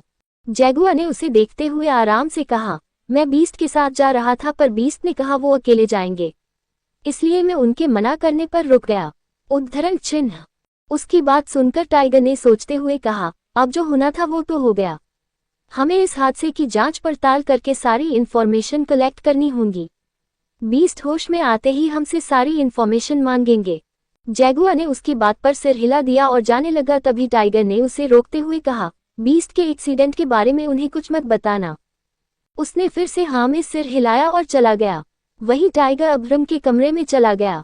वो अभी भी बेहोश था और बेड पर औंधे मुंह लेटा था। उसकी इंजरी सिर के पीछे थी, जिसकी वजह से उसे डॉक्टर ने ऐसे लिटाया था। शीला विला की इन्फॉर्मेशन किसे दे रही है? किसने किया बीस्ट पर हमला? क्या नियति पेपर्स पर साइन कर देगी? क्या छुपा है अब्रम के अतीत में? Out of control Abraham. Tiger Abraham के पास ही चेयर खींचकर बैठ गया। करीब 3 घंटे गुजर जाने के बाद अब्रम को हल्का हल्का होश आने लगा। टाइगर जो इतनी देर से उसके ऊपर अपनी नजरें गड़ाए बैठा था, उसे होश में आता देखकर वो जल्दी से उठकर अब्रम के पास गया। पर तभी अब्रम उसका हाथ हटाते हुए उठने लगा तो ये देखकर टाइगर ने कहा, बीस्ट लेटे रहिए, आपको आराम की जरूरत है, आपके सिर पर चोट लगी है। उद्धरण चिन्ह। पर उसकी बातों का अब्रम पर कोई असर नहीं हुआ और वो फिर से उठने की कोशिश करने लगा। इस बीच उसने अपने हाथों को इधर उधर घुमाया तो बेडसाइड टेबल पर रखी कुछ चीजें उसके हाथों से टकराकर नीचे गिर गई। टाइगर पूरी कोशिश कर रहा था अब्रम को संभालने की, पर वो उसके कंट्रोल में नहीं आ रहा था। वहीं नियति जो उसके रूम के पास से जा रही थी, वो आवाज सुनकर रूम में झांकने से खुद को रोक नहीं पाई। उसने जैसे ही रूम में देखा तो टाइगर अब्रम को संभालने की कोशिश कर रहा था। वो बार बार उसे बेड पर लिटाने की कोशिश में लगा था, पर अब्रम उसके हाथों को झटक कर उठने की कोशिश कर रहा था। इस बीच जैसे ही उसकी नजर नियति पर गई तो टाइगर ने उससे कहा, वहां क्यों खड़ी हो नियति, यहां आकर मेरी मदद करो। उद्धरण चिन्ह। उसके बुलाने पर नियति तुरंत उसके पास चली गई और उसके साथ मिलकर अब्रम को बेड पर लिटाने की कोशिश करने लगी। वही अब्रम ने दोनों को खुद से दूर धकेलने की कोशिश करते हुए कहा, तुम लोग क्या कर रहे हो? छोड़ो मुझे उठना है। अब्रम की आंखें बंद थी और वो बिना देखे ही दोनों को खुद से दूर धकेल रहा था। तभी नियति को महसूस कर उसने बंद आंखों से ही कहा, टर्टल तुम मेरे रूम में क्या कर रही हो? जाओ यहाँ से। ये सुन नियति ने टाइगर की तरफ देखा तो उसने ना में सिर हिलाते हुए कहा, नहीं नियति, हमें बीस्ट को कंट्रोल करना होगा। डॉक्टर ने कहा है इन्हें प्रॉपर 8 घंटे बेड रेस्ट लेना होगा, उसके बाद ही वो बेड से उठ सकते हैं। अभी तो सिर्फ 3 घंटे ही हुए हैं, ऐसे में बीस्ट उठ गए तो उनकी इंजरी से फिर से ब्लीडिंग होने लगेगी। हमें उन्हें सुलाना होगा। उद्धरण चिन्ह। उसकी बात पर नियति घबराते हुए बोली, पर कैसे सर, ये तो उठने की जिद कर रहे हैं, फिर हम उन्हें कैसे सुलाए? नियति की बात सुनकर जैसे टाइगर को कुछ याद आया और उसने नियति की तरफ देख कहा, मैं जानता हूँ, बीस्ट तुम्हारे पास सोने के लिए आते हैं क्योंकि उन्हें तुम्हारे पास नींद आती है। प्लीज नियति, हमारी मदद करो। अभी बीस्ट का गहरी नींद में सोना बहुत जरूरी है, वो सोने के बाद ही प्रॉपर बेड रेस्ट ले पाएंगे। उन्हें सुलाओ नियति, प्लीज। टाइगर ने प्लीज शब्द पर जोर दिया था तो वही नियति उसकी बात सुनकर हैरान रह गई थी। वो अभी भी हैरानी से टाइगर को देखे जा रही थी। तभी टाइगर ने फिर से कहा, नियति क्या सोच रही हो? इतना टाइम नहीं है, देखो बीस्ट कैसे रिएक्ट कर रहे हैं। अगर एक बार उनकी आंखें खुल गई तो उन्हें कंट्रोल करना मुश्किल हो जाएगा। प्लीज नियति, उन्हें सुला दो। उसकी बात सुनकर नियति ने लाचारगी से अपने मन में कहा, हे भगवान, कैसे लोग हैं ये। पहले ये जानवर कम था जो अब ये भी पागल हो गए हैं। क्या मैं इन लोगों को कोई लोरी गाने वाली दादी माँ लग रही हूँ? उद्धरण चिन्ह। खुद से बात करते हुए उसने अब्रम की तरफ देखा और उसे देखते हुए ही बोली, ना मैं कोई दादी माँ हूँ और ना ये कोई 4 साल के छोटे बच्चे जिन्हें मैं सुलाऊं। वो अभी भी अपनी सोच में डूबी हुई थी कि इतने में टाइगर ने फिर कहा, नियति hurry up, beast out of control हो रहे हैं। टाइगर के बार बार कहने पर नियति ना चाहते हुए भी बेड के क्राउन से टिककर बैठ गई। उसके बैठते ही अब्रम का सिर उसकी गोद में आ गया। उसने अब्रम को देखा और धीरे धीरे अपने हाथ को उसके सिर के पास ले जाने लगी। उसने जैसे ही अब्रम के बालों में अपनी उंगली फिराई, अब्रम ने उसी रात की तरह नियति को अपनी दोनों बाहों में कसकर भर लिया। वो धीरे धीरे शांत हो रहा था। उसे नींद में जाते देखकर टाइगर ने सुकून की सांस ली और पीछे होते हुए चेयर पर बैठ गया। नियति मुंह बनाकर अब्रम को देख रही थी। टाइगर उसकी हालत अच्छे से समझ रहा था, तभी उसने नियति को कंफर्टेबल फील कराने के लिए उससे कहा, तुम बहुत अच्छी हो। बीस्ट ने तुम्हारे साथ क्या कुछ नहीं किया, उसके बाद भी तुम उनकी मदद कर रही हो। तुम सच में बहुत अच्छी हो नियति। इस बात पर नियति मुंह बनाकर उससे बोली, तो आप अपने बीस्ट को समझाते क्यों नहीं? क्यों उन्होंने मुझे यहाँ कैद कर रखा है? वो मुझे यहाँ से जाने क्यों नहीं देते? उद्धरण चिन्ह। टाइगर ने गहरी सांस लेकर उससे कहा, मैं जानता हूँ तुम इनोसेंट हो, पर बीस्ट को तुम पर शक है। वो तब तक तुम्हें नहीं छोड़ सकते जब तक उनका शक दूर नहीं हो जाता। मैं तुमसे प्रॉमिस करता हूँ नियति, आज जो तुमने किया है ना, उसके बारे में मैं बीस्ट को जरूर बताऊंगा और उनसे कहूंगा भी। तुम इनोसेंट हो, तुमने कुछ नहीं किया। तुम फिक्र मत करो नियति, मैं उनके होश में आते ही उनसे तुम्हारे बारे में बात करूंगा। उद्धरण चिन्ह। उसकी बातों से नियति को एक उम्मीद की किरण दिखी और वो टाइगर को देखते हुए धीरे से मुस्कुरा दी। अब्रम अब गहरी नींद में सो चुका था। ये देखकर नियति ने अपना सिर बेड के ग्राउंड से टिका दिया। अब्रम को सोते हुए देखकर टाइगर ने उठते हुए कहा, मैं एक कॉल करके आता हूँ। नियति ने हाँ में सिर हिला दिया और टाइगर रूम से बाहर चला गया। नियति खाली आंखों से अब्रम को सोते हुए देखकर बोली, ये जानवर सोते हुए तो कितना मासूम लग रहा है, पर जब ये नींद से जगेगा तो शैतान बन जाएगा और फिर मुझ पर अपना रौब झाड़ेगा। कैसे कैसे लोग होते हैं इस दुनिया में, हम जिसकी मदद करते हैं वही हमें अपना दुश्मन समझ लेते हैं। ये बोलकर उसने फिर से बेड के ग्राउंड से अपना सिर टिका लिया और सोचने लगी। फिर सोचते हुए ही उसकी आंखें भी बंद हो गई। जब कुछ देर बाद टाइगर वापस रूम में आया तो नियति को सोते देखकर वो धीरे से मुस्कुराया। उसने एक नज़र उस नज़ारे को देखा जो उसकी आंखों के सामने था। नियति बेड के ग्राउंड से टिककर सो रही थी और अब्रम उसकी गोद में अपना सिर रखे सो रहा था। ये देखकर टाइगर के मन में कुछ खुराफात सूझी और उसने पैंट की पॉकेट से अपना फोन निकाला और दोनों की 2-4 पिक्चर क्लिक कर ली। फिर अपने फोन में उन फोटोज को देखते हुए बोला, अगर जैसा मैं सोच रहा हूँ वो कभी पॉसिबल हुआ तो एक दिन मैं ये फोटोज उन्हें गिफ्ट करूंगा। उसने फोन अपनी पॉकेट में रखा और वापस से चेयर पर आकर बैठ गया। टाइगर और नियति दोनों ही अब्रम के कमरे में थे और उसका ख्याल रख रहे थे। शाम से रात ढली और रात से सुबह हो गई थी। थककर टाइगर और नियति भी अपनी जगह पर ही सो गए थे। जहां वे दोनों अभी भी गहरी नींद में थे, वहीं अब्रम की नींद अब पूरी हो गई थी और वो अब धीरे धीरे अपनी आंखें खोल रहा था। आंखें खोलते हुए उसने महसूस किया कि वो किसी को पकड़े सो रहा है। उसने अपने सिर को ऊपर उठाया और आंखें खोलकर देखा तो उसके सामने नियति का मासूम चेहरा था। उसे देखकर अब्रम उठकर उससे दूर होकर बैठ गया और उसे देखते हुए मन में बोला, क्या मैं फिर से इसके रूम में आ गया? उद्धरण चिन्ह। बोलते हुए उसने इधर उधर देखा और टाइगर को चेयर पर सोते देखकर उसकी भौहें सिकुड़ गई। वो कल के बारे में सोचने लगा। धीरे धीरे उसे सब याद आया और उसने एक हाथ से अपना सिर पकड़ लिया। उसने महसूस किया कि उसके सिर के पिछले हिस्से पर ड्रेसिंग हो रखी है। सब याद कर अब्रम के एक्सप्रेशन एकदम से बदल गए। उसकी आंखों में और चेहरे पर कठोरता दिखने लगी। उसने नियति और टाइगर को देखा। वे दोनों अभी भी सो रहे थे। तभी दोनों के कान में एक कर्कश आवाज गूंजी, टाइगर। टाइगर अब्रम की आवाज सुनते ही फुरफुरा कर उठ गया। नियति भी उसकी आवाज सुनकर उठ गई। अब्रम को होश में देखकर उसके होश उड़ गए थे। वहीं टाइगर अपनी सांसें रोककर सिर झुकाए खड़ा था। नियति धीरे धीरे बेड से उतरी और टाइगर के पीछे जाकर छुप गई। ये देखकर अब्रम की आंखें सख्त हो गई। वो घूरकर उसे देखने लगा। फिर उसे देखते हुए मन में बोला, टर्टल तुम्हें क्या लगता है टाइगर तुम्हें मुझसे बचा सकता है? टर्टल तुम्हारी हिम्मत भी कैसे हुई उसके पीछे जाकर छुपने की? उद्धरण चिन्ह। वहीं नियति टाइगर के पीछे छुपी तो वो और डर गया। उसने अपनी मुट्ठी को कसकर बंद किया और मन में कहा, क्या यार नियति, तुम मुझे मरवा कर रहोगी आज? मैं खुद तो इनसे बच नहीं सकता, तुम्हें कैसे बचाऊंगा? तुम मदद के लिए आए भी तो गलत आदमी के पास। तुम्हारी मदद और तुम्हें सजा दोनों एक ही आदमी दे सकते हैं और वो है बीस्ट। अब्रम ने दोनों को देखा जो भाई बहन की तरह उससे बचने के लिए एक दूसरे का सहारा ले रहे थे। फिर उन्हें देखते हुए ही अब्रम ने कहा, टर्टल जाओ यहाँ से, मुझे टाइगर से बात करनी है। उद्धरण चिन्ह। ये सुनते ही नियति के बेजान शरीर में जान आ गई और वो बिना एक सेकंड की देरी किए पलक झपकते ही वहां से गायब हो गई। उसे तिरछी नजरों से जाते हुए देखकर टाइगर ने मन में कहा, तुम तो चली गई नियति, अब मेरा क्या होगा? उद्धरण चिन्ह। वो अभी सोच ही रहा था कि तभी अब्रम की आवाज फिर से उसके कानों में गई और वो कांप उठा। कंस्ट्रक्शन साइट पर बॉम्ब ब्लास्ट किसने किया? मुझे उसका नाम बताओ। कोर्ट।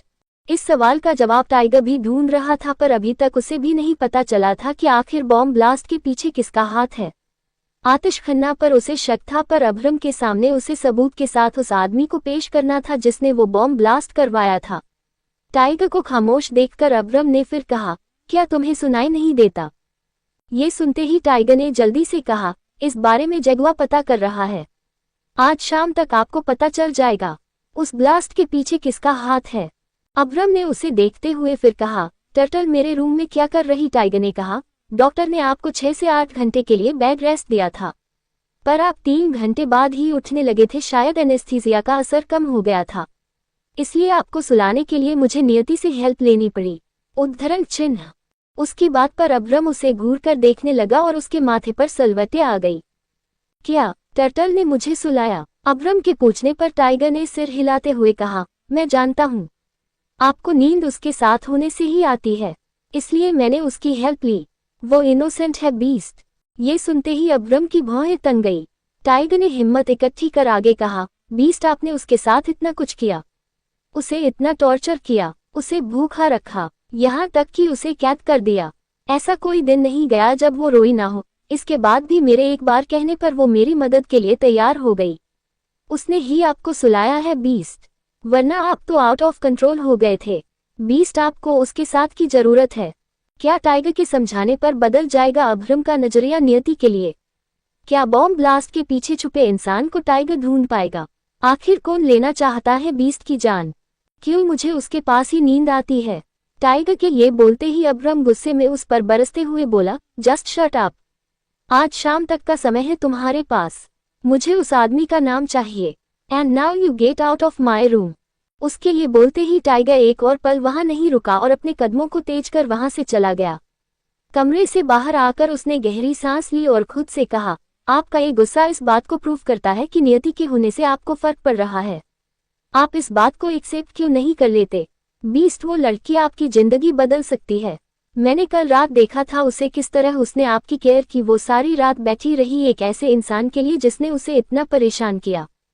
टाइगर कल रात की बातों को याद करते हुए बोल रहा था। उसने आगे कहा, आपके उसे इतना टॉर्चर करने के बाद भी वो निस्वार्थ भाव से आपकी मदद करती रही। शी इज प्योर और बीस्ट, ऐसी लड़की आपको कहीं नहीं मिलेगी। आपकी जिंदगी में ऐसी ही किसी लड़की की जरूरत है। आप आग तो वो पानी है, आप आकाश है तो वो धरती है, आप समुद्र में उठा तूफान है तो वो शांत झील जैसी है। काश कि कुछ ऐसा हो जाए, मैं जो सोच रहा हूँ वो सच हो जाए। उद्धरण चिन्ह। ये बोल वो चला गया। वही रूम के अंदर अब्रम अभी भी टाइगर की कही बातों के बारे में सोच रहा था। उसने गुस्से में अपनी मुट्ठी कसकर बंद करते हुए कहा, क्यों मैं उसके साथ रहकर सुकून महसूस करता हूँ? क्यों मुझे उसके पास ही नींद आती है? क्यों मेरे इतना टॉर्चर करने के बाद भी उसने मेरी मदद की? क्यों? खुद से अंदर ही अंदर लड़ते हुए उसने एक पंच दीवार पर जोर से मारा और गहरी गहरी सांस लेने लगा। वहीं उधर नियति अपने कमरे में आ गई थी। उसने अपनी कमर को एक हाथ से पकड़ते हुए कहा, आह मेरी कमर, इस जानवर की मदद करके तो मेरा ही नुकसान हुआ है, पर मैंने इसकी मदद की ही क्यों मैंने टाइगर भैया की बात मानी? मैं तो मना कर सकती थी ना, फिर मैंने मना क्यों नहीं किया?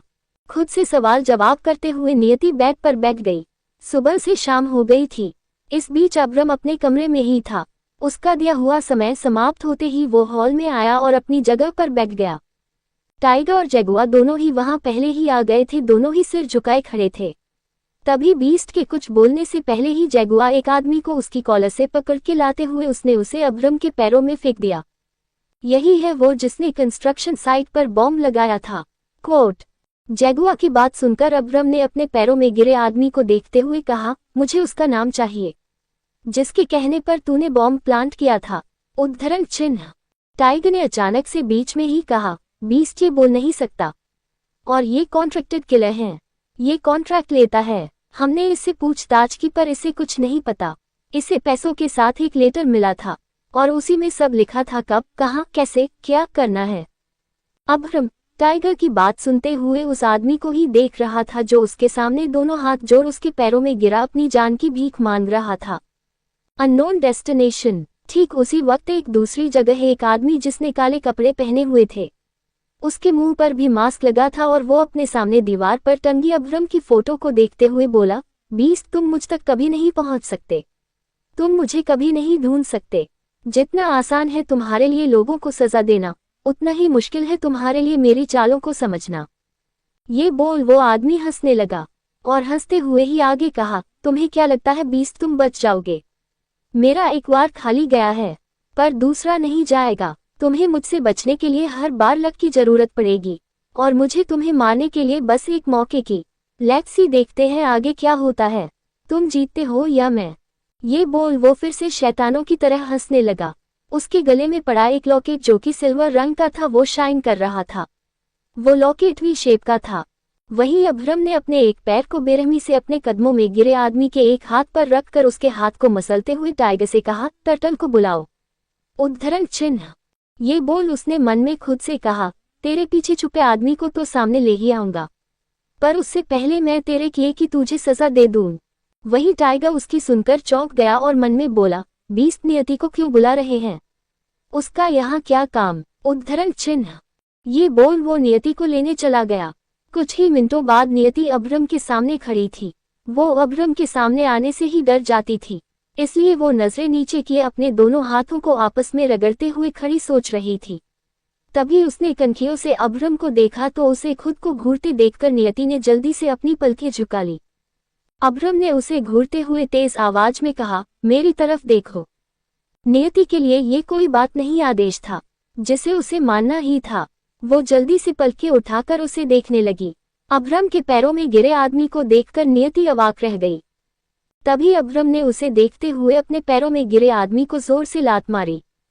वो आदमी पलटता हुआ नीचे गिर गया। अब्रम उठा और नियति को देखते हुए उसके पास आकर बोला, ध्यान से देखो, मुझे धोखा देने वालों के साथ मैं क्या करता हूँ। अब्रम उसकी आंखों में देख रहा था। नियति की आंखों में अब उसकी बात सुनकर पानी भर आया था। अब्रम उससे दूर हुआ और अपने हाथों से उस आदमी को मारने लगा। नियति उसे मार खाते हुए देख रही थी। वो अब्रम की क्रूरता देखकर डर से कांपने लगी थी। वो मन ही मन उसे बहुत कोस रही थी।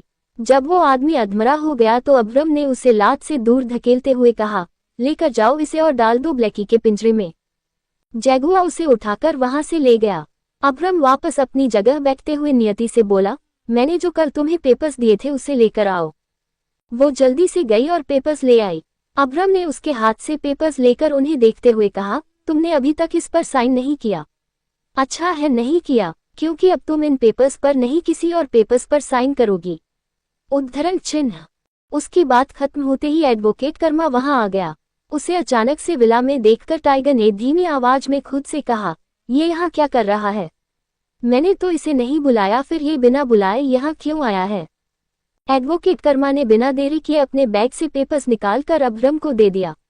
अब्रम ने उसके हाथ से पेपर्स लिए और उन पेपर्स पर सरसरी निगाह डालते हुए तिरछा मुस्कुराया।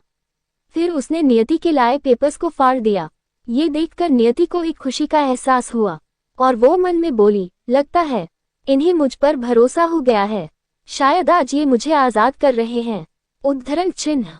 ये सोचकर उसके होठों पर हल्की सी मुस्कान आ गई, पर तभी उसकी दो पल की खुशी को छीनते हुए अब्रम ने कर्मा के लाए पेपर्स को उसके सामने करते हुए कहा, इस पर साइन करो। नियति ने पेपर्स को एक नजर देखा और अब्रम की तरफ देखते हुए बोली, ये कैसे पेपर्स हैं? उसके पूछने पर अब्रम ने होठों को तिरछा कर कहा, मेरी जीत के और तुम्हारी कैद के। बहुत जिद्दी हो ना तुम, तुम्हारी जिद ही तुम्हारी सबसे बड़ी सजा बनेगी। अब तुम हमेशा हमेशा के लिए अपनी आखिरी सांस तक मेरे पास कैद होकर रह जाओगी। अब तुम्हारी सांसों पर, तुम्हारी रूह पर, तुम्हारे जिस्म पर और तुम पर अब सिर्फ मेरा हक होगा। इस पर साइन करो और अपने सारे हक मुझे दे दो। नियति को उसकी बातों का सही मतलब समझ नहीं आ रहा था, पर वो इतना जरूर समझ गई थी, अब अब्रम उसे हमेशा के लिए अपने पास कैद करके रखने वाला है। यही सोचकर उसने नामे सिर हिलाते हुए रुआंसी आवाज में कहा, नहीं, मैं इन पेपर्स पर साइन नहीं करूंगी। उद्धरण चिन्ह। उसके बोलने के अगले पल ही अब्रम उठकर उसके सामने खड़ा हो गया और उसकी बाह पकड़ के उसकी आंखों में देखते हुए बोला, मैं पूछ नहीं रहा हूँ, अपना फैसला सुना रहा हूँ। इस पर साइन करो या मर जाओ। उद्धरण चिन्ह। ये कहते हुए उसने अपनी गन निकालकर उसके सिर पर तान दी। नियति फिर से चौंक उठी और हैरानी से उसे देखने लगी, जहां अब्रम की आंखों में उसे रहम नहीं सिर्फ क्रूरता ही दिख रही थी। अब्रम ने उसे देखते हुए कहा, चॉइस इज योर्स टर्टल, जिंदगी या मौत। ये सुनते ही उसकी आंखों के सामने ऐसा ही एक मंजर एक बार फिर तैर गया और वो अपने अतीत की यादों में खो गई। फ्लैशबैक, नियति का गांव। नियति अपनी सखी लाखी के साथ नदी किनारे बैठी बातें कर रही थी कि तभी अचानक से लाखी के सिर पर किसी ने बंदूक तान दी। लाखी और नियति दोनों ने चौंक कर उस आदमी की तरफ देखा और उस आदमी ने कहा, और कितना समय चाहिए तुमको सोचने के लिए? अब फटाफट जल्दी से बताए, दो शादी या मौत? उसके पूछने पर लाखी ने कहा, मौत। लाखी की बात ने इस कदर नियति को अंदर तक झकझोर कर रख दिया था कि वो अवाक रह गई थी। आज अब्रम की धमकी ने भी उसे वैसा ही झकझोर दिया था। अपने अतीत को याद कर नियति अपनी आंखों को बंद किए खुद से ही मन में बोली, नहीं, मैं अभी नहीं मर सकती। मेरी वजह से मेरे अपनों की जिंदगी दांव पर लगी है। जिस इंसान के लिए मैंने सब कुछ छोड़ दिया, उस इंसान ने मुझे ही ठुकरा दिया और अब ये जानवर जो बिन बुलाए मेहमान की तरह मेरी जिंदगी में आ गया है, मैं इसके हाथों मर नहीं सकती। इसने मुझे कैद दी है तो अब कैद ही सही। अब इसकी कैद में रहकर ही मैं वो करूंगी जो किसी ने नहीं सोचा होगा। नियति ने अपनी आंखें खोलकर उसे देखा तो अब्रम की आंखें अभी भी उसे ही घूर रही थी। नियति की आंखों में आंसू भर आए थे। अपने गुस्से को बर्दाश्त करते हुए उसकी आंखों में गुलाबी डोरियों को जाल बिछ गया था। वो अपनी दबदबाए आंखों से एकटक अब्रम को देखे जा रही थी और उसे देखते हुए ही उसने अब्रम के हाथ से पेपर्स ले लिए और सिसकते हुए एक गहरी सांस लेकर बिना ये जाने कि उन पेपर्स में क्या लिखा है, उसने पेपर्स पर साइन कर दिया। उसे साइन करते देखकर अब्रम तिरछा मुस्कुराया। फिर उसके माथे से गन हटाकर उसने पेपर्स को देखा। नियति के साइन देखकर उसे अपनी जीत का एहसास हुआ और उसने भी पेपर्स पर साइन कर दिया। उसे साइन करते देखकर टाइगर ने खुद से कहा, ये कैसे पेपर्स है जिस पर बीस्ट भी साइन कर रहे हैं? इस सवाल के जवाब की उम्मीद में उसने तिरछी नजरों से एडवोकेट कर्मा की तरफ देखा। वही कर्मा भी हैरानी से आंखें फाड़े अब्रम को ही देखे जा रहा था। उसे देखकर ऐसा लग रहा था जैसे उसे अपनी आंखों पर भरोसा नहीं हो रहा हो। अब्रम को देखते हुए कर्मा ने मन में कहा, क्या बीस्ट ने शादी कर ली? वो भी इस लड़की से? हे भगवान, क्या जो मैं देख रहा हूँ वही सही है या ये सब मेरी आंखों का भ्रम है? इसी असमंजस में उसने टाइगर की तरफ देखा तो उसे अपनी ओर देखता पाकर उसने बेचारगी से सिर हिला दिया। अब्रम ने पेपर साइन करके नियति की तरफ देखा तो वो अभी भी उसे गुस्से में घूर रही थी। वहीं अब्रम के होठों पर अब जीत भरी मुस्कान थी। उसने पेपर्स की तरफ इशारा करते हुए नियति से कहा, तुम जानती भी हो ये क्या है? तुमने किन पेपर्स पर साइन किया है? नियति ने एकटक उसे अपनी लाल आंखों से देखते हुए कहा, क्या फर्क पड़ता है?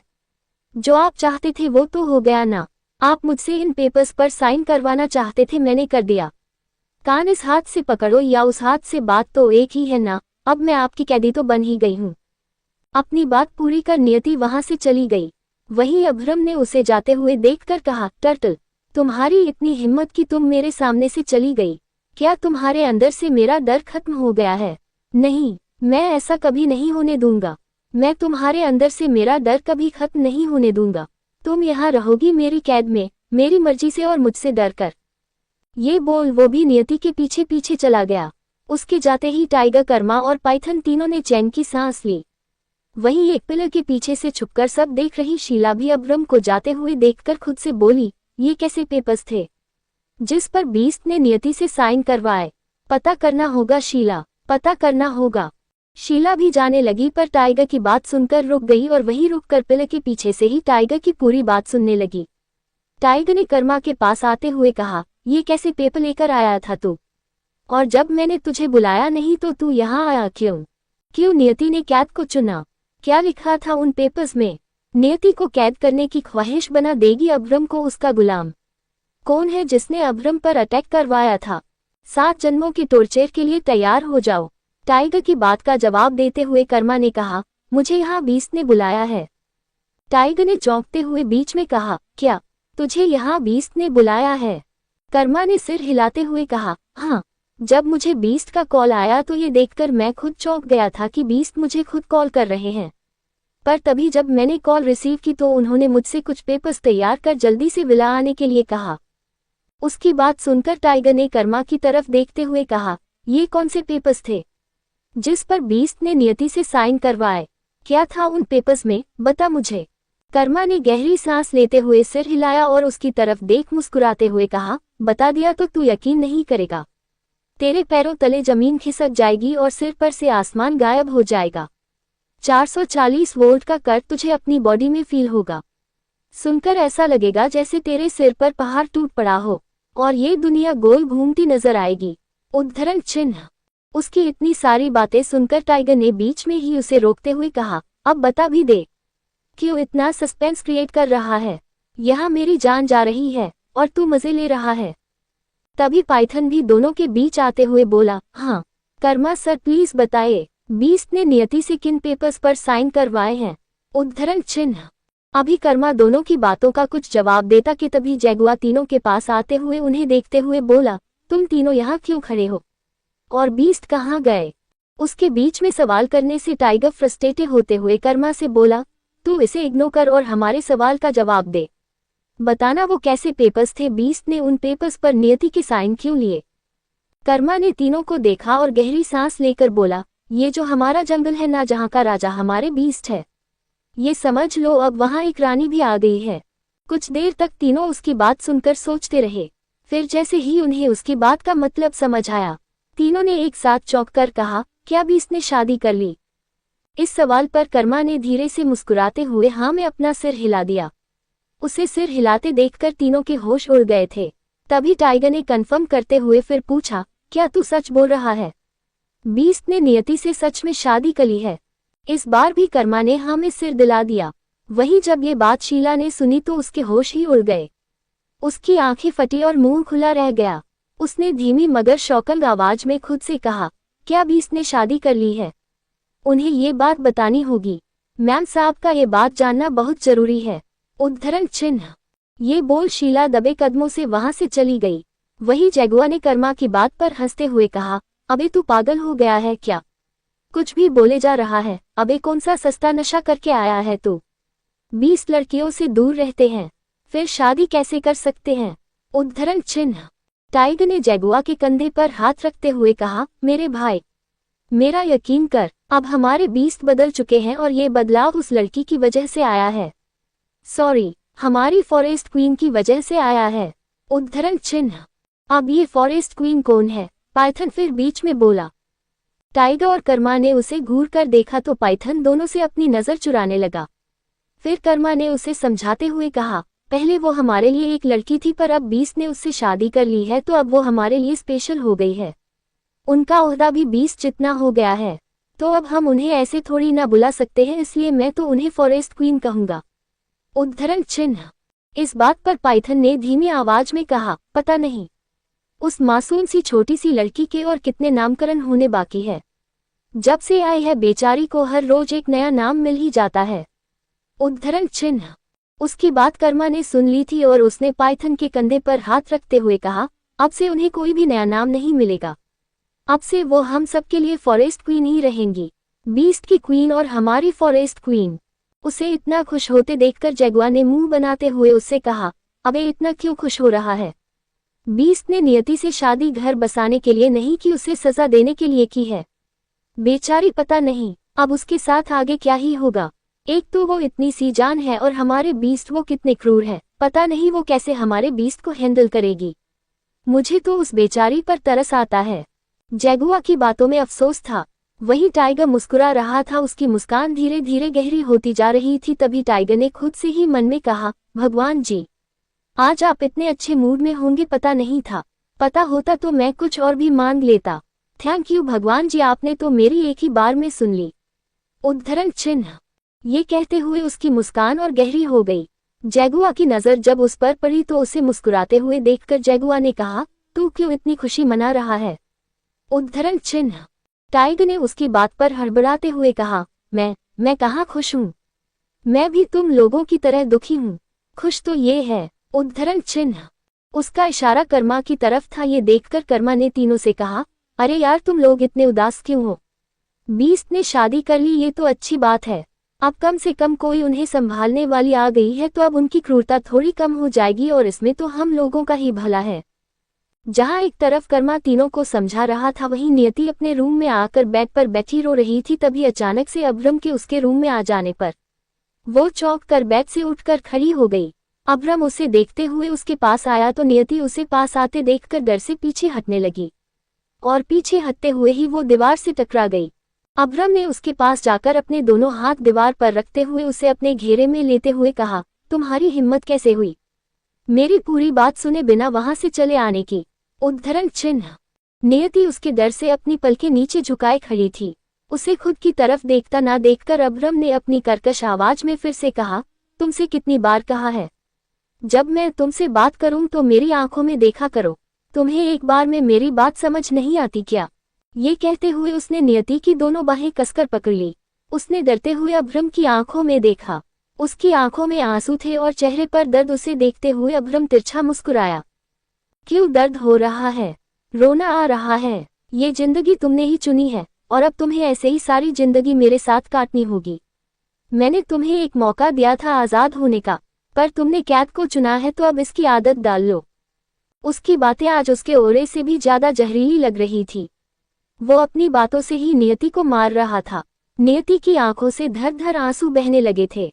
ये देखकर अब्रम को न जाने क्या हुआ। उसने नियति को छोड़ दिया और उससे दूर होकर बोला।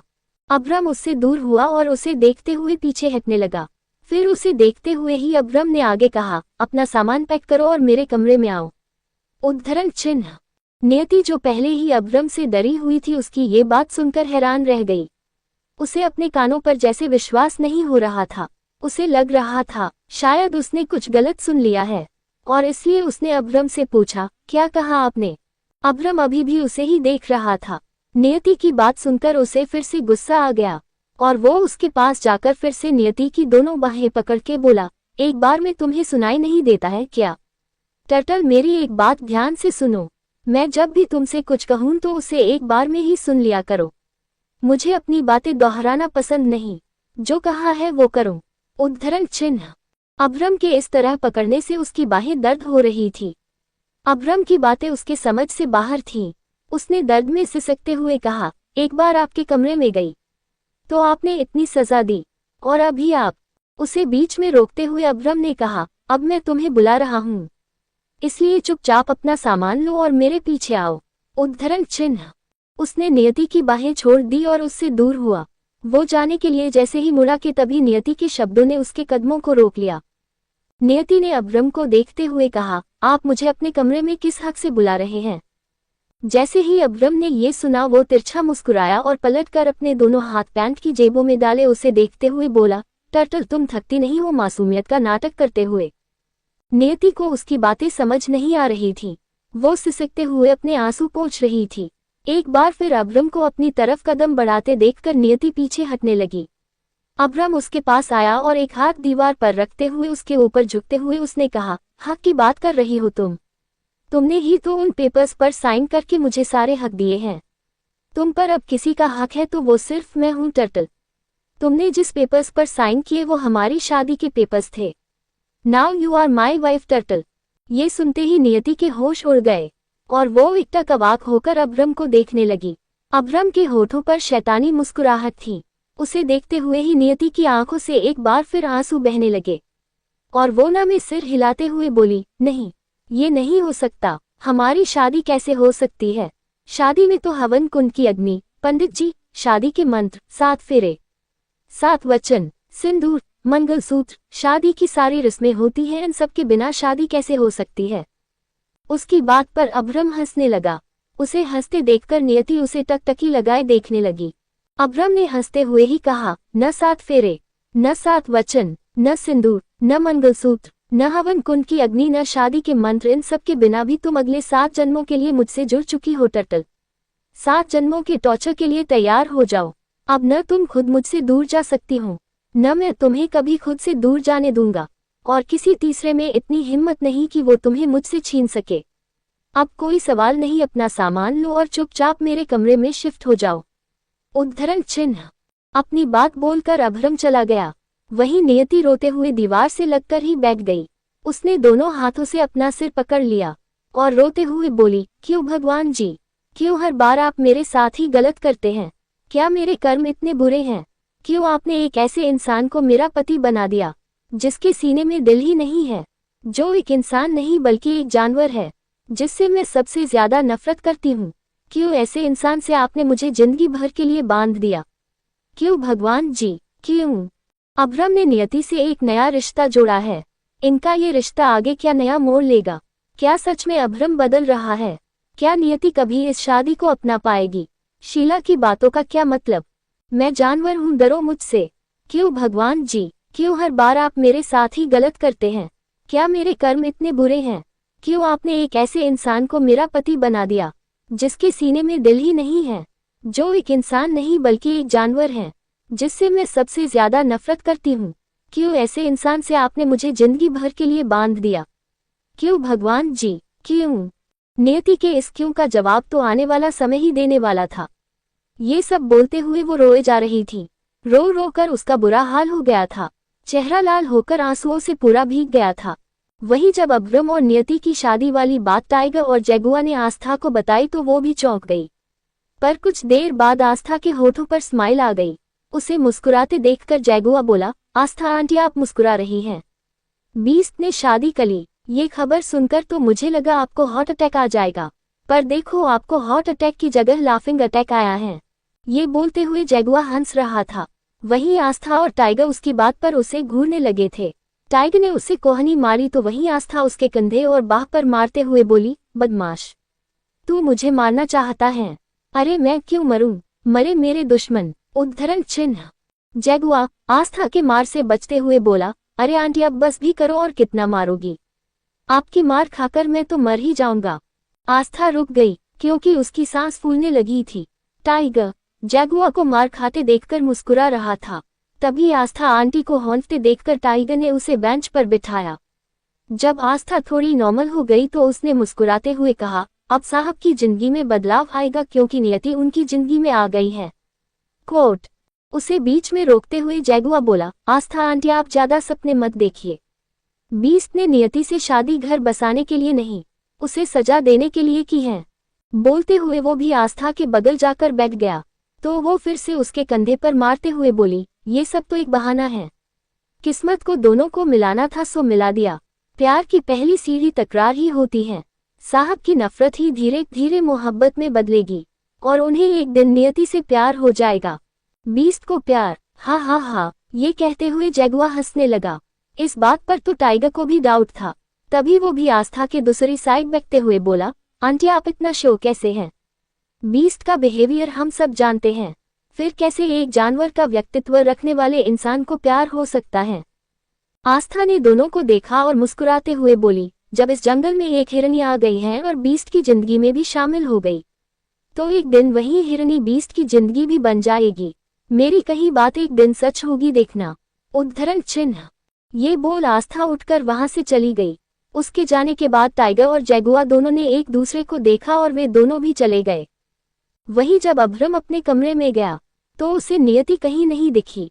उसे न देखकर अभ्रम ने गुस्से में अपनी मुट्ठी को कसकर बंद कर लिया और दांत पीसते हुए कहा, टर्टल तुम चाहती हो मैं तुम्हें पनिश करूं तो ठीक है, आज मैं तुम्हें नहीं छोड़ूंगा। वो अपने कमरे से निकलकर नियति के कमरे में आया तो उसे नियति वहां भी नहीं दिखी। वो जैसे ही कमरे से निकला तभी उसका फोन रिंग हुआ। उसने फोन देखा तो कर्मा उसे कॉल कर रहा था। उसने कॉल कर फोन अपने कान पर लगा लिया तो दूसरी तरफ से कर्मा की घबराती हुई आवाज आई, बीस्ट आपके और क्वीन के मैरिज पेपर कहीं खो गए हैं, मिल नहीं रहे। मैंने उन्हें बहुत ढूंढा पर बीस्ट वो मुझे मिल नहीं रहे। ये सुनते ही अभ्रम की आंखें छोटी हो गई और उसने गुस्से में दांत पीसकर कहा, व्हाट रबिश, ये क्या बकवास कर रहे हो तुम? ऐसा कैसे हो सकता है? मैरिज पेपर तुम यहाँ से लेकर गए थे, फिर तुमने उसे कैसे खो जाने दिया?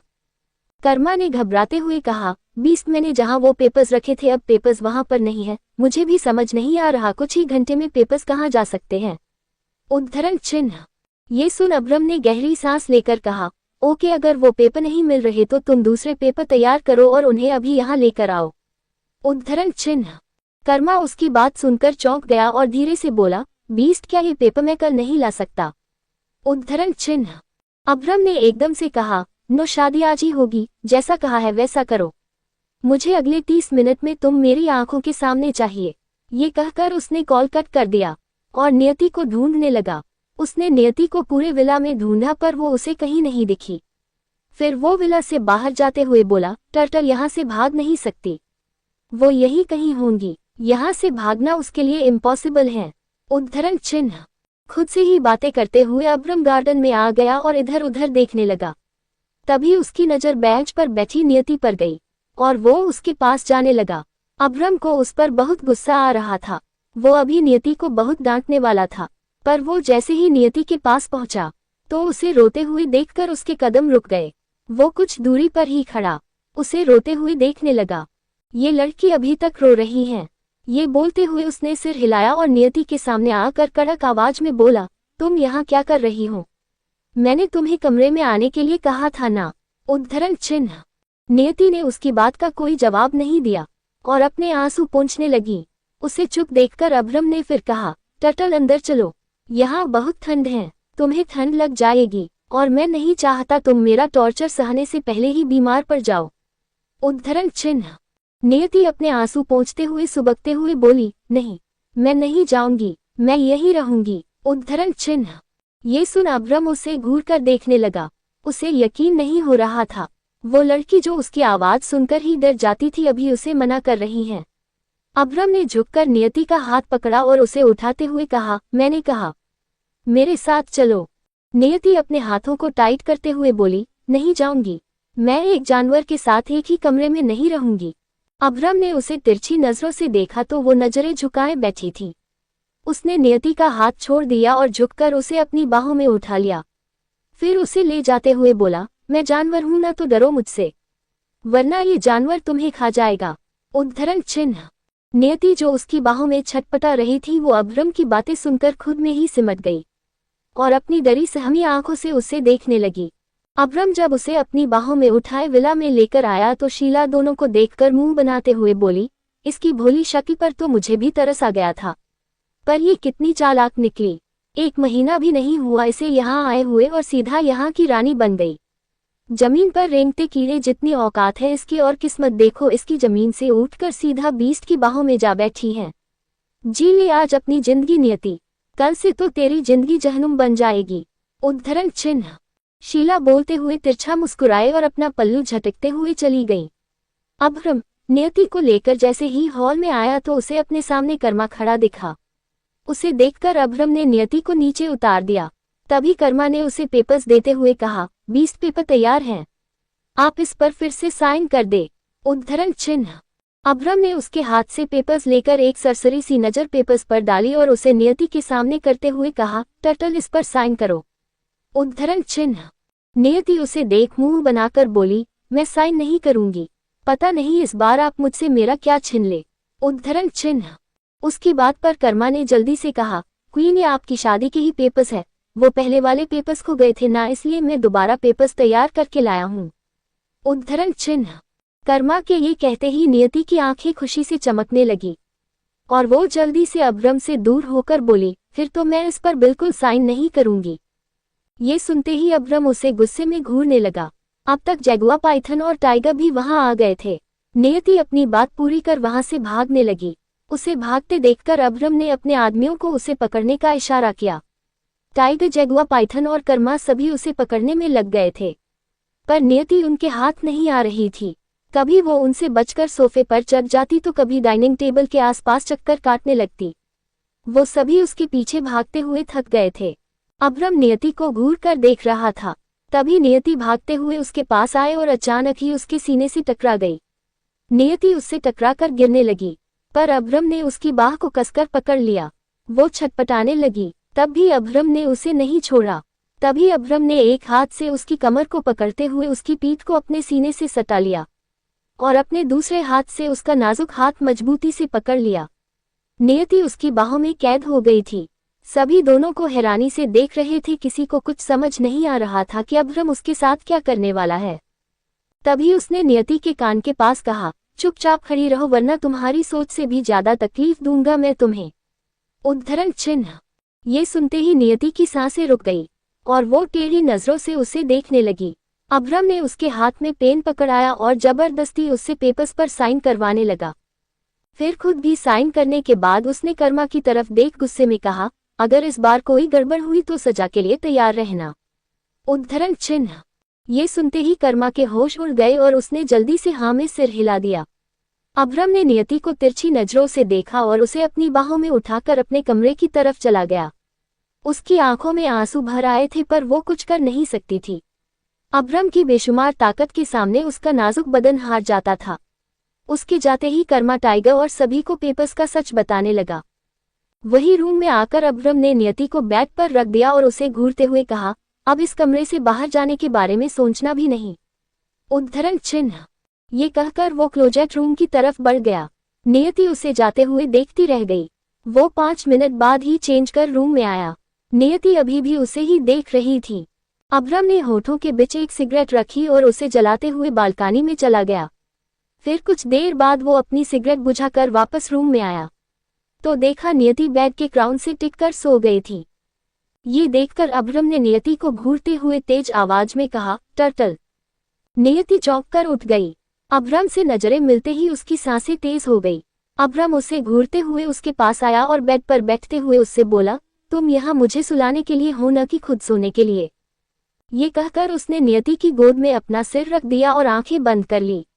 उसे देखकर नियति हैरान थी। तभी अभ्रम ने आंखें बंद किए हुए ही कहा, मुझे घूरना बंद करो टर्टल, वरना मैं। उद्धरण चिन्ह। उसके इतना कहते ही नियति ने अपनी नजरें फेर ली। तभी अभ्रम ने उसके हाथों को पकड़ अपने सिर पर रख दिया। ये देखकर नियति ने मुंह बना लिया। वो धीमे हाथ से उसका सिर सहलाते हुए मन में बोली, क्या मुसीबत है, इतने बड़े होकर भी हरकतें इनकी एक 5 साल के छोटे बच्चे जैसी हैं। उद्धरण चिन्ह। अगली सुबह इंदिरा गांधी इंटरनेशनल एयरपोर्ट। करीब 45 से 48 साल की एक महिला। वो देखने में बहुत एलिगेंट लग रही थी। उसने सिल्क की महंगी साड़ी, गले में प्लेटिनम का पेंडेंट और कानों में डायमंड के इयररिंग पहने, हाथ में गुच्छी का पर्स लिए खड़ी थी। चेहरे पर खूबसूरती के साथ बिखरा घमंड उसके ओरे और रुतबे बयां कर रहा था। वो अपने हर स्टेप को परफेक्टली रखते हुए आंखों पर गॉगल्स चढ़ाए एयरपोर्ट से बाहर आई। उसके सामने एक ब्लैक कलर की पॉश कार आकर रुकी। ड्राइवर ने कार से निकलकर गाड़ी का डोर ओपन किया। इससे पहले कि वो लेडी आगे बढ़कर गाड़ी में बैठती, कुछ रिपोर्ट्स ने आकर उसे घेर लिया और उसके ऊपर सवालों की बारिश कर दी। एक रिपोर्टर ने कहा, मिसेज वसुंधरा सिंह चौहान, आप सदन इंडिया आ गई। इसका मतलब ये न्यूज़ सच है कि आपके बेटे अभ्रम सिंह चौहान ने शादी कर ली है। उसी के साथ एक दूसरे रिपोर्टर ने कहा, प्लीज मैं कन्फर्म इट। आज की ये ब्रेकिंग न्यूज़ है, क्या ये बात सच है कि आपके बेटे अभ्रम सिंह चौहान ने शादी कर ली है। उद्धरण चिन्ह। रिपोर्टर्स की बात सुनते ही वसुंधरा ने अपनी आंखों पर से एक्सपेंसिव गॉगल्स को हटाते हुए उन दोनों रिपोर्टर्स को देखा।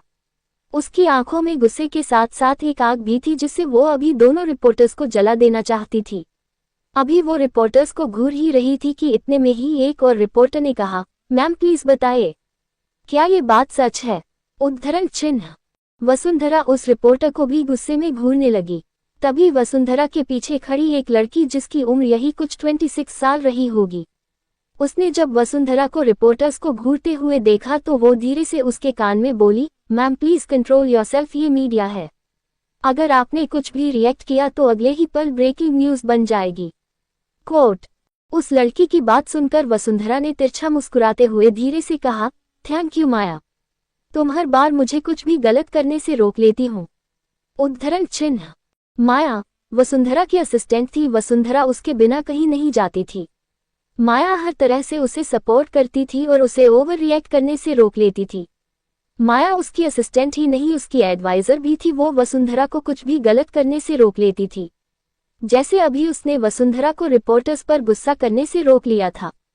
माया के समझाने पर वसुंधरा अपने होठों पर जबरदस्ती की स्माइल लाते हुए रिपोर्टर्स से बोली, अगर मेरे बेटे ने शादी कर भी ली तो आप लोगों को क्या प्रॉब्लम है। वो जवान है, हैंडसम है, स्मार्ट है, इंटेलिजेंट है, वे सारी खूबियां जो एक परफेक्ट आदमी में होनी चाहिए, वे सब मेरे बेटे में है। उसकी शादी करने की उम्र भी हो गई थी, सो उसने कर ली। It's not a big deal. उसकी बात पर एक रिपोर्टर ने कहा, तो आपको इस शादी से कोई प्रॉब्लम नहीं। इस बात पर वसुंधरा मुस्कुराते हुए बोली, क्यों, मुझे कोई प्रॉब्लम होनी चाहिए। ये सुन उन रिपोर्ट में से एक ने कहा, नहीं मैम, मेरा वो मतलब नहीं था। उद्धरण चिन्ह। वसुंधरा अपनी एक आईब्रो उठाते हुए बोली, तो फिर तुम्हारा क्या मतलब था। रिपोर्टर ने माइक अपनी तरफ करते हुए कहा, मैं हमें मिली इन्फॉर्मेशन के अकॉर्डिंग जिस लड़की से आपके बेटे ने शादी की है उसका कोई बैकग्राउंड नहीं है। She is a poor girl. ये सुनते ही वसुंधरा के एक्सप्रेशन फिर से चेंज हो गए, पर तभी माया ने उसे अपने कंधे से धक्का दिया तो वो वापस से नॉर्मल होते हुए बोली, लगता है आजकल एंटरटेनमेंट इंडस्ट्री में मसालेदार खबरों की कमी हो गई है, इसलिए तो आप सभी उन्हें छोड़कर एक बिजनेसमैन की लाइफ में इतना ज्यादा इंटरेस्ट ले रहे हैं। मेरे बेटे ने किससे शादी की है किससे नहीं, ये जानने से अच्छा है आप सभी इस ओर ध्यान दीजिए कि देश में क्या चल रहा है। आप रिपोर्टर्स हैं, देश की सच्चाई दिखाए और जनता को जागरूक करिए, ना कि एक बिजनेसमैन की पर्सनल लाइफ को पब्लिकली उछालिए। उद्धरण चिन्ह। वसुंधरा क्यों जानना चाहती है नियति के बारे में? अभ्रम की शादी की खबर किसने मीडिया में दी? क्या कभी नियति और अभ्रम एक दूसरे को जीवन साथी के रूप में एक्सेप्ट कर पाएंगे? My dream Prince beast. Vasundhara की दलीलों ने न केवल उस रिपोर्टर को बल्कि सभी रिपोर्टर्स को खामोश कर दिया था। वे सभी उसका रास्ता छोड़कर साइड हट गए। वसुंधरा ने बड़ी ही अदा से अपनी आंखों पर गॉगल्स चढ़ाया और तेज कदमों से अपनी कार की तरफ बढ़ गई। उसकी कार में बैठते ही कार तेज रफ्तार से वहां से चली गई। वसुंधरा ने अपने बगल बैठी माया से कहा, थैंक यू माया, आज फिर तुमने मुझे गलत करने से रोक लिया, पर मुझे उस लड़की की सारी इन्फॉर्मेशन चाहिए। वो कौन है, कहाँ से आए हैं, एवरीथिंग, मुझे उसके बारे में सब जानना है, उसका अतीत वर्तमान सब। माया ने उसकी बात सुनकर कहा, ओके मैम, मैं पता करवाती हूँ। वसुंधरा माया को ऑर्डर देकर खुद से ही मन में बोली, अभ्रम, तुमने आज तक अपनी जिंदगी में किसी को आने नहीं दिया, फिर अब कैसे उस लड़की को आने दिया? उसके जाने के बाद तो मुझे लगा था तुम लड़कियों से नफरत करने लगे हो, फिर कैसे तुमने एक लड़की से शादी कर ली? मैं उस लड़की से मिलना चाहूंगी जिसने तुम्हारे जैसे इंसान को खुद से शादी करने पर मजबूर कर दिया। उद्धरण चिन्ह। वही लैपटॉप पर काम करती माया भी मन में बोली, माय ड्रीम प्रिंस बीस्ट, तुम ऐसे कैसे किसी भी लड़की से शादी कर सकते हो? देखना पड़ेगा एक बार उस लड़की को, आखिर कौन है वो लड़की जिससे तुमने शादी की? तुम्हारी नजरें तो किसी पर नहीं ठहरती, फिर उसमें ऐसा क्या था कि तुम्हारी नजरें उस पर ठहर गईं? उद्धरण चिन्ह। अपने मन में ही खुद से बात करते हुए उसने अपना फोन उठाया और उसमें अभ्रम की पिक देखकर धीरे से मुस्कुराई। वही उधर विला में अभ्रम अभी भी नियति को पकड़े सो रहा था। नियति भी बेखबर उसके बगल ही सो रही थी। तभी अभ्रम के फोन की रिंग ने नियति को आंखें खोलने पर मजबूर कर दिया। उसने धुंधली आंखों से देखा तो कमरे में फैली हल्के उजाले ने इस बात का प्रमाण दिया कि सुबह हो चुकी है। वो उठने लगी तो उसे अपने ऊपर भारीपन महसूस हुआ। उसे ऐसा लगा जैसे किसी ने अनाज की बोरी उसके ऊपर रख दी हो। नियति ने झुककर देखा तो अभ्रम अपने एक हाथ में उसे भरे सो रहा था। अभ्रम का चेहरा दूसरी तरफ था और उसका एक हाथ नियति के ऊपर था। इस नजारे को देखते ही नियति को सब याद आ गया। उसने गुस्से में अभ्रम को देखा और उसके हाथ को खुद पर से हटाने लगी, पर वो अभ्रम के उस हाथ को हिला भी नहीं पा रही थी। फिर उसने झुंझलाकर खुद से कहा, हे भगवान, ये जानवर क्या खाता है? इनके अंदर इतनी ताकत कहाँ से आई? मैं तो इन्हें हिला भी नहीं पा रही। उद्धरण चिन्ह। फोन अभी भी रिंग हो रहा था। न चाहते हुए भी अभ्रम को अपनी आंखें खोलनी पड़ी और उसने गर्दन घुमाकर बेड साइड टेबल की तरफ देखा तो उसका सामना नियति से हुआ। वो अपने चेहरे पर अजीब से भाव लिए उसे ही देख रही थी।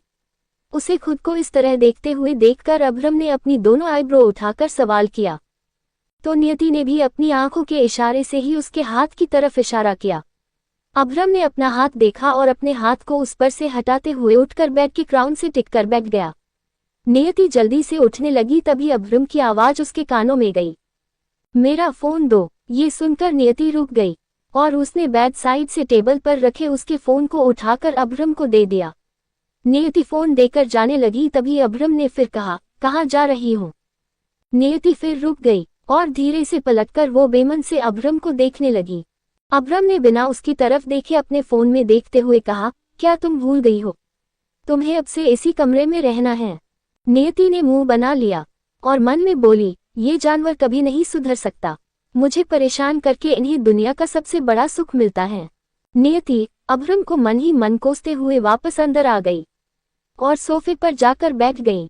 अभ्रम ने टाइगर को कॉल कर फोन कान पर रख लिया और अपनी कर्कश आवाज में कहा, क्या हुआ? इतनी सुबह मुझे फोन क्यों कर रहे थे? अभ्रम की ये बात सुनकर कॉल के दूसरी तरफ टाइगर सदमे चला गया। उसने अपनी रिस्ट वॉच में टाइम देखते हुए कहा, ये बीस्ट को हो क्या गया है? 9 बज रहे हैं और बीस्ट को ये सुबह लग रही है। खुद से बात कर टाइगर ने जिस काम के लिए उसे कॉल किया था वो उसे बताने लगा। वही टाइगर की बात सुनकर अब्रम के एक्सप्रेशन अचानक से कोल्ड हो गए। नियति जो इतनी देर से सोफे पर बैठी उसे ही देख रही थी। उसने अब्रम के चेहरे के बदलते भाव को देखकर मन में ही खुद से कहा, अब क्या हुआ? ये जानवर इतना खूंखार क्यों बन गया है? तभी अब्रम ने कॉल पर बात कर नियति की तरफ देखा तो उससे नजरें मिलते ही नियति ने पलकें झुका ली। तभी अब्रम ने उसे घूरते हुए कहा, यहाँ आओ। नियति ने सिर उठाकर उसे देखा और उसके इशारे करने पर उठकर उसके पास जाने लगी। जब वो उसके पास जाकर खड़ी हुई तभी अब्रम ने उसका हाथ पकड़ झटके से उसे अपनी तरफ खींचा। उसके इस तरह खींचने से नियति खुद को संभाल नहीं पाए और उसके ऊपर जा गिरी। वो खुद को संभाल कर उसके ऊपर से उठ पाती उससे पहले ही अब्रम ने उसकी बाहों को कसकर पकड़ लिया और उसकी आंखों में देखते हुए कहा, मेरी बात ध्यान से सुनो। मैं जैसा तुमसे कहूंगा अब तुम वैसा ही करोगी। नियति भी उसकी आंखों में ही देख रही थी। इस वक्त वो अब्रम के बहुत करीब थी। उसकी गर्म सांसें अब्रम के चेहरे पर पड़ रही थी। उसे नियति की आंखों में गुस्सा साफ साफ दिखाई दे रहा था। तभी अब्रम उसे पलटते हुए उसके ऊपर आ गया और उसे देखते हुए गुस्से में दांत पीसकर कहा, मुझे ऐसा देखना बंद करो। तुम मेरा कुछ नहीं बिगाड़ सकती और अब मेरी बात ध्यान से सुनो। मेरी मॉम आ रही है, वो तुमसे कुछ सवाल करेगी। जवाब में तुम्हें वही कहना है जो मैं तुम्हें बताऊंगा। इसके अलावा अगर तुमने कुछ भी एक्स्ट्रा कहा तो पनिशमेंट के लिए तैयार रहना। उद्धरण चिन्ह। नियति कमसाते हुए मुंह बनाकर उसे देखे जा रही थी। अब्रम की बात पर उसने मन में ही खुद से कहा, कितना जालिम है ये जानवर। क्रूरता तो इसके रोम रोम कूटकर भरी है। उद्धरण चिन्ह। वो अभी अब्रम को अपने मन में कोस ही रही थी कि इतने में अब्रम ने उसकी आंखों में देखते हुए कहा, टर्टल तुमने अभी मेरी क्रूरता देखी ही कहाँ है? जिस दिन देखोगी मर जाओगी। अब इन फालतू ख्याल को अपने दिमाग से निकालो और मेरी बात ध्यान से सुनो। तुम्हें मेरे साथ एक हैप्पी कपल का नाटक करना होगा। मोम को पता नहीं चलना चाहिए तुमसे मैंने जबरदस्ती शादी की है। उन्हें यही लगना चाहिए इस शादी में हम दोनों खुश हैं। उद्धरण चिन्ह। इस बात पर नियति ने अपनी चुप्पी तोड़ते हुए कहा, सच एक दिन सबके सामने आ ही जाता है, फिर झूठ क्यों बोलना? अब्रम उसे घूरते हुए बोला, बहुत जबान चलने लगी है तुम्हारी टर्टल। कहो तो इसे काट कर ब्लैकी को खिला दूं। ये सुनकर नियति की आंखें बड़ी हो गई और वो हैरानी से उसे देखने लगी। उसके चेहरे पर डर देखकर अब्रम तिरछा मुस्कुराया और उसे देखते हुए ही बोला, अगर चाहती हो कि तुम्हारी जबान सही सलामत रहे तो इसे अपने मुंह के अंदर संभाल कर रखो। ज्यादा चलाओगी तो मैं इसे काट दूंगा। जितना कहा है उतना करो। अगर मोम को हमारी शादी का सच पता चला तो टर्टल तुम सोच भी नहीं सकती मैं तुम्हारे साथ क्या करूंगा। इसके बाद नियति खामोशी से उसकी बातें सुनने लगी। जब उसकी बात पूरी हो गई तो अब्रम ने उसे चुप देखकर कहा, क्या तुम्हें सब समझ आ गया? उसके पूछने पर नियति ने धीरे से सिर हिला दिया। अब्रम तिरछा मुस्कुराते हुए उसके ऊपर से हटने लगा, पर तभी एक खिंचाव की वजह से वो उसके और करीब हो गया। उसने देखा तो उसके गले में पहनी चैन नियति के दुपट्टे में उलझी हुई थी। ये देखकर उसने फ्रस्ट्रेशन में अपनी आंखें बंद कर ली और गहरी सांस ली। फिर नियति को देखते हुए कहा, देख क्या रही हो, निकालो इसे। नियति अपने दोनों हाथों से अपने दुपट्टे को चैन से निकालने लगी, पर उसका दुपट्टा चैन से निकल ही नहीं रहा था। ज्यादा टाइम लगते देखकर अब्रम ने गुस्से में कहा, रहने दो, तुमसे नहीं होगा, तुम टर्टल हो, तुम कोई भी काम टाइम पर नहीं कर पाओगी। ये बोलकर उसने अपने एक हाथ से नियति के दुपट्टे को उसके गले से निकाल दिया। ये देखकर नियति ने जल्दी से खुद को अपने दोनों हाथों से ढांक लिया और उसे घूरते हुए बोली, मैं कुछ कहती नहीं हूँ। इसका मतलब यह नहीं कि आप मेरे साथ कुछ भी करेंगे। ये क्या बदतमीजी थी। उद्धरण चिन्ह। उसकी बात पर अब्रम ने भौहें सिकुड़कर उसे देखा और गुस्से में बोला, क्या कहा तुमने? बदतमीजी? मैं तुम्हारे साथ बदतमीजी कर रहा हूँ? क्या तुम्हें बदतमीजी का मतलब भी पता है? उद्धरण चिन्ह। नियति उसे नजरें मिलाते हुए मगर डरते हुए बोली, ये जो आपने किया, मेरा दुपट्टा छीन लिया, ये बदतमीजी ही तो है। उसकी बात पर अब्रम होठों को तिरछा कर बोला, अच्छा तो ये बदतमीजी है, चलो आज मैं तुम्हें बदतमीजी का सही मतलब बताता हूँ। ये सुनते ही नियति की आंखें बड़ी हो गई और वो हैरानी से उसे देखने लगी। तभी अब्रम जो उसके ऊपर से उठ चुका था वो वापस से उसके ऊपर झुकने लगा। ये देखकर नियति ने जल्दी से चादर खींचकर खुद को ढांक लिया, पर तभी अब्रम ने उसकी चादर खींचकर फेंक दिया। ये देखकर नियति की आंखें बड़ी हो गई अब्रम उसके ऊपर झुकता ही जा रहा था। ये देखकर नियति ने उसे अपने दोनों हाथों से रोकना चाहा तो अब्रम ने उसके दोनों हाथों को अपने हाथों में कैद कर लिया। जब वो नियति के चेहरे के बहुत करीब आ गया तो ये देखकर नियति ने अपना चेहरा दूसरी तरफ करते हुए अपनी आंखें बंद कर लीं। अब्रम की सांसें उसके गाल पर पड़ रही थीं। वो उसके बहुत करीब था। अब्रम से पहले आज तक नियति के इतना करीब कोई नहीं गया था। वो अपनी बड़ी धड़कनों को संभालते हुए खुद में ही सिमटी हुई थी। जब अब्रम की नाक ने उसके गाल को छुआ तो नियति की जैसे धड़कनें रुक गईं। उसने अचानक ही अपनी बंद आंखों को खोल दिया। तभी उसे अपने कान में अब्रम की गहरी आवाज सुनाई दी, दोबारा ये कभी मत कहना, वरना वो होगा जो तुम सोच भी नहीं सकती। उद्धरण चिन्ह।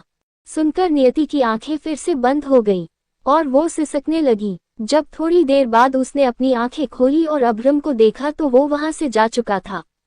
उसे न देखकर नियति ने गहरी सांस ली और उठकर बैठ गई।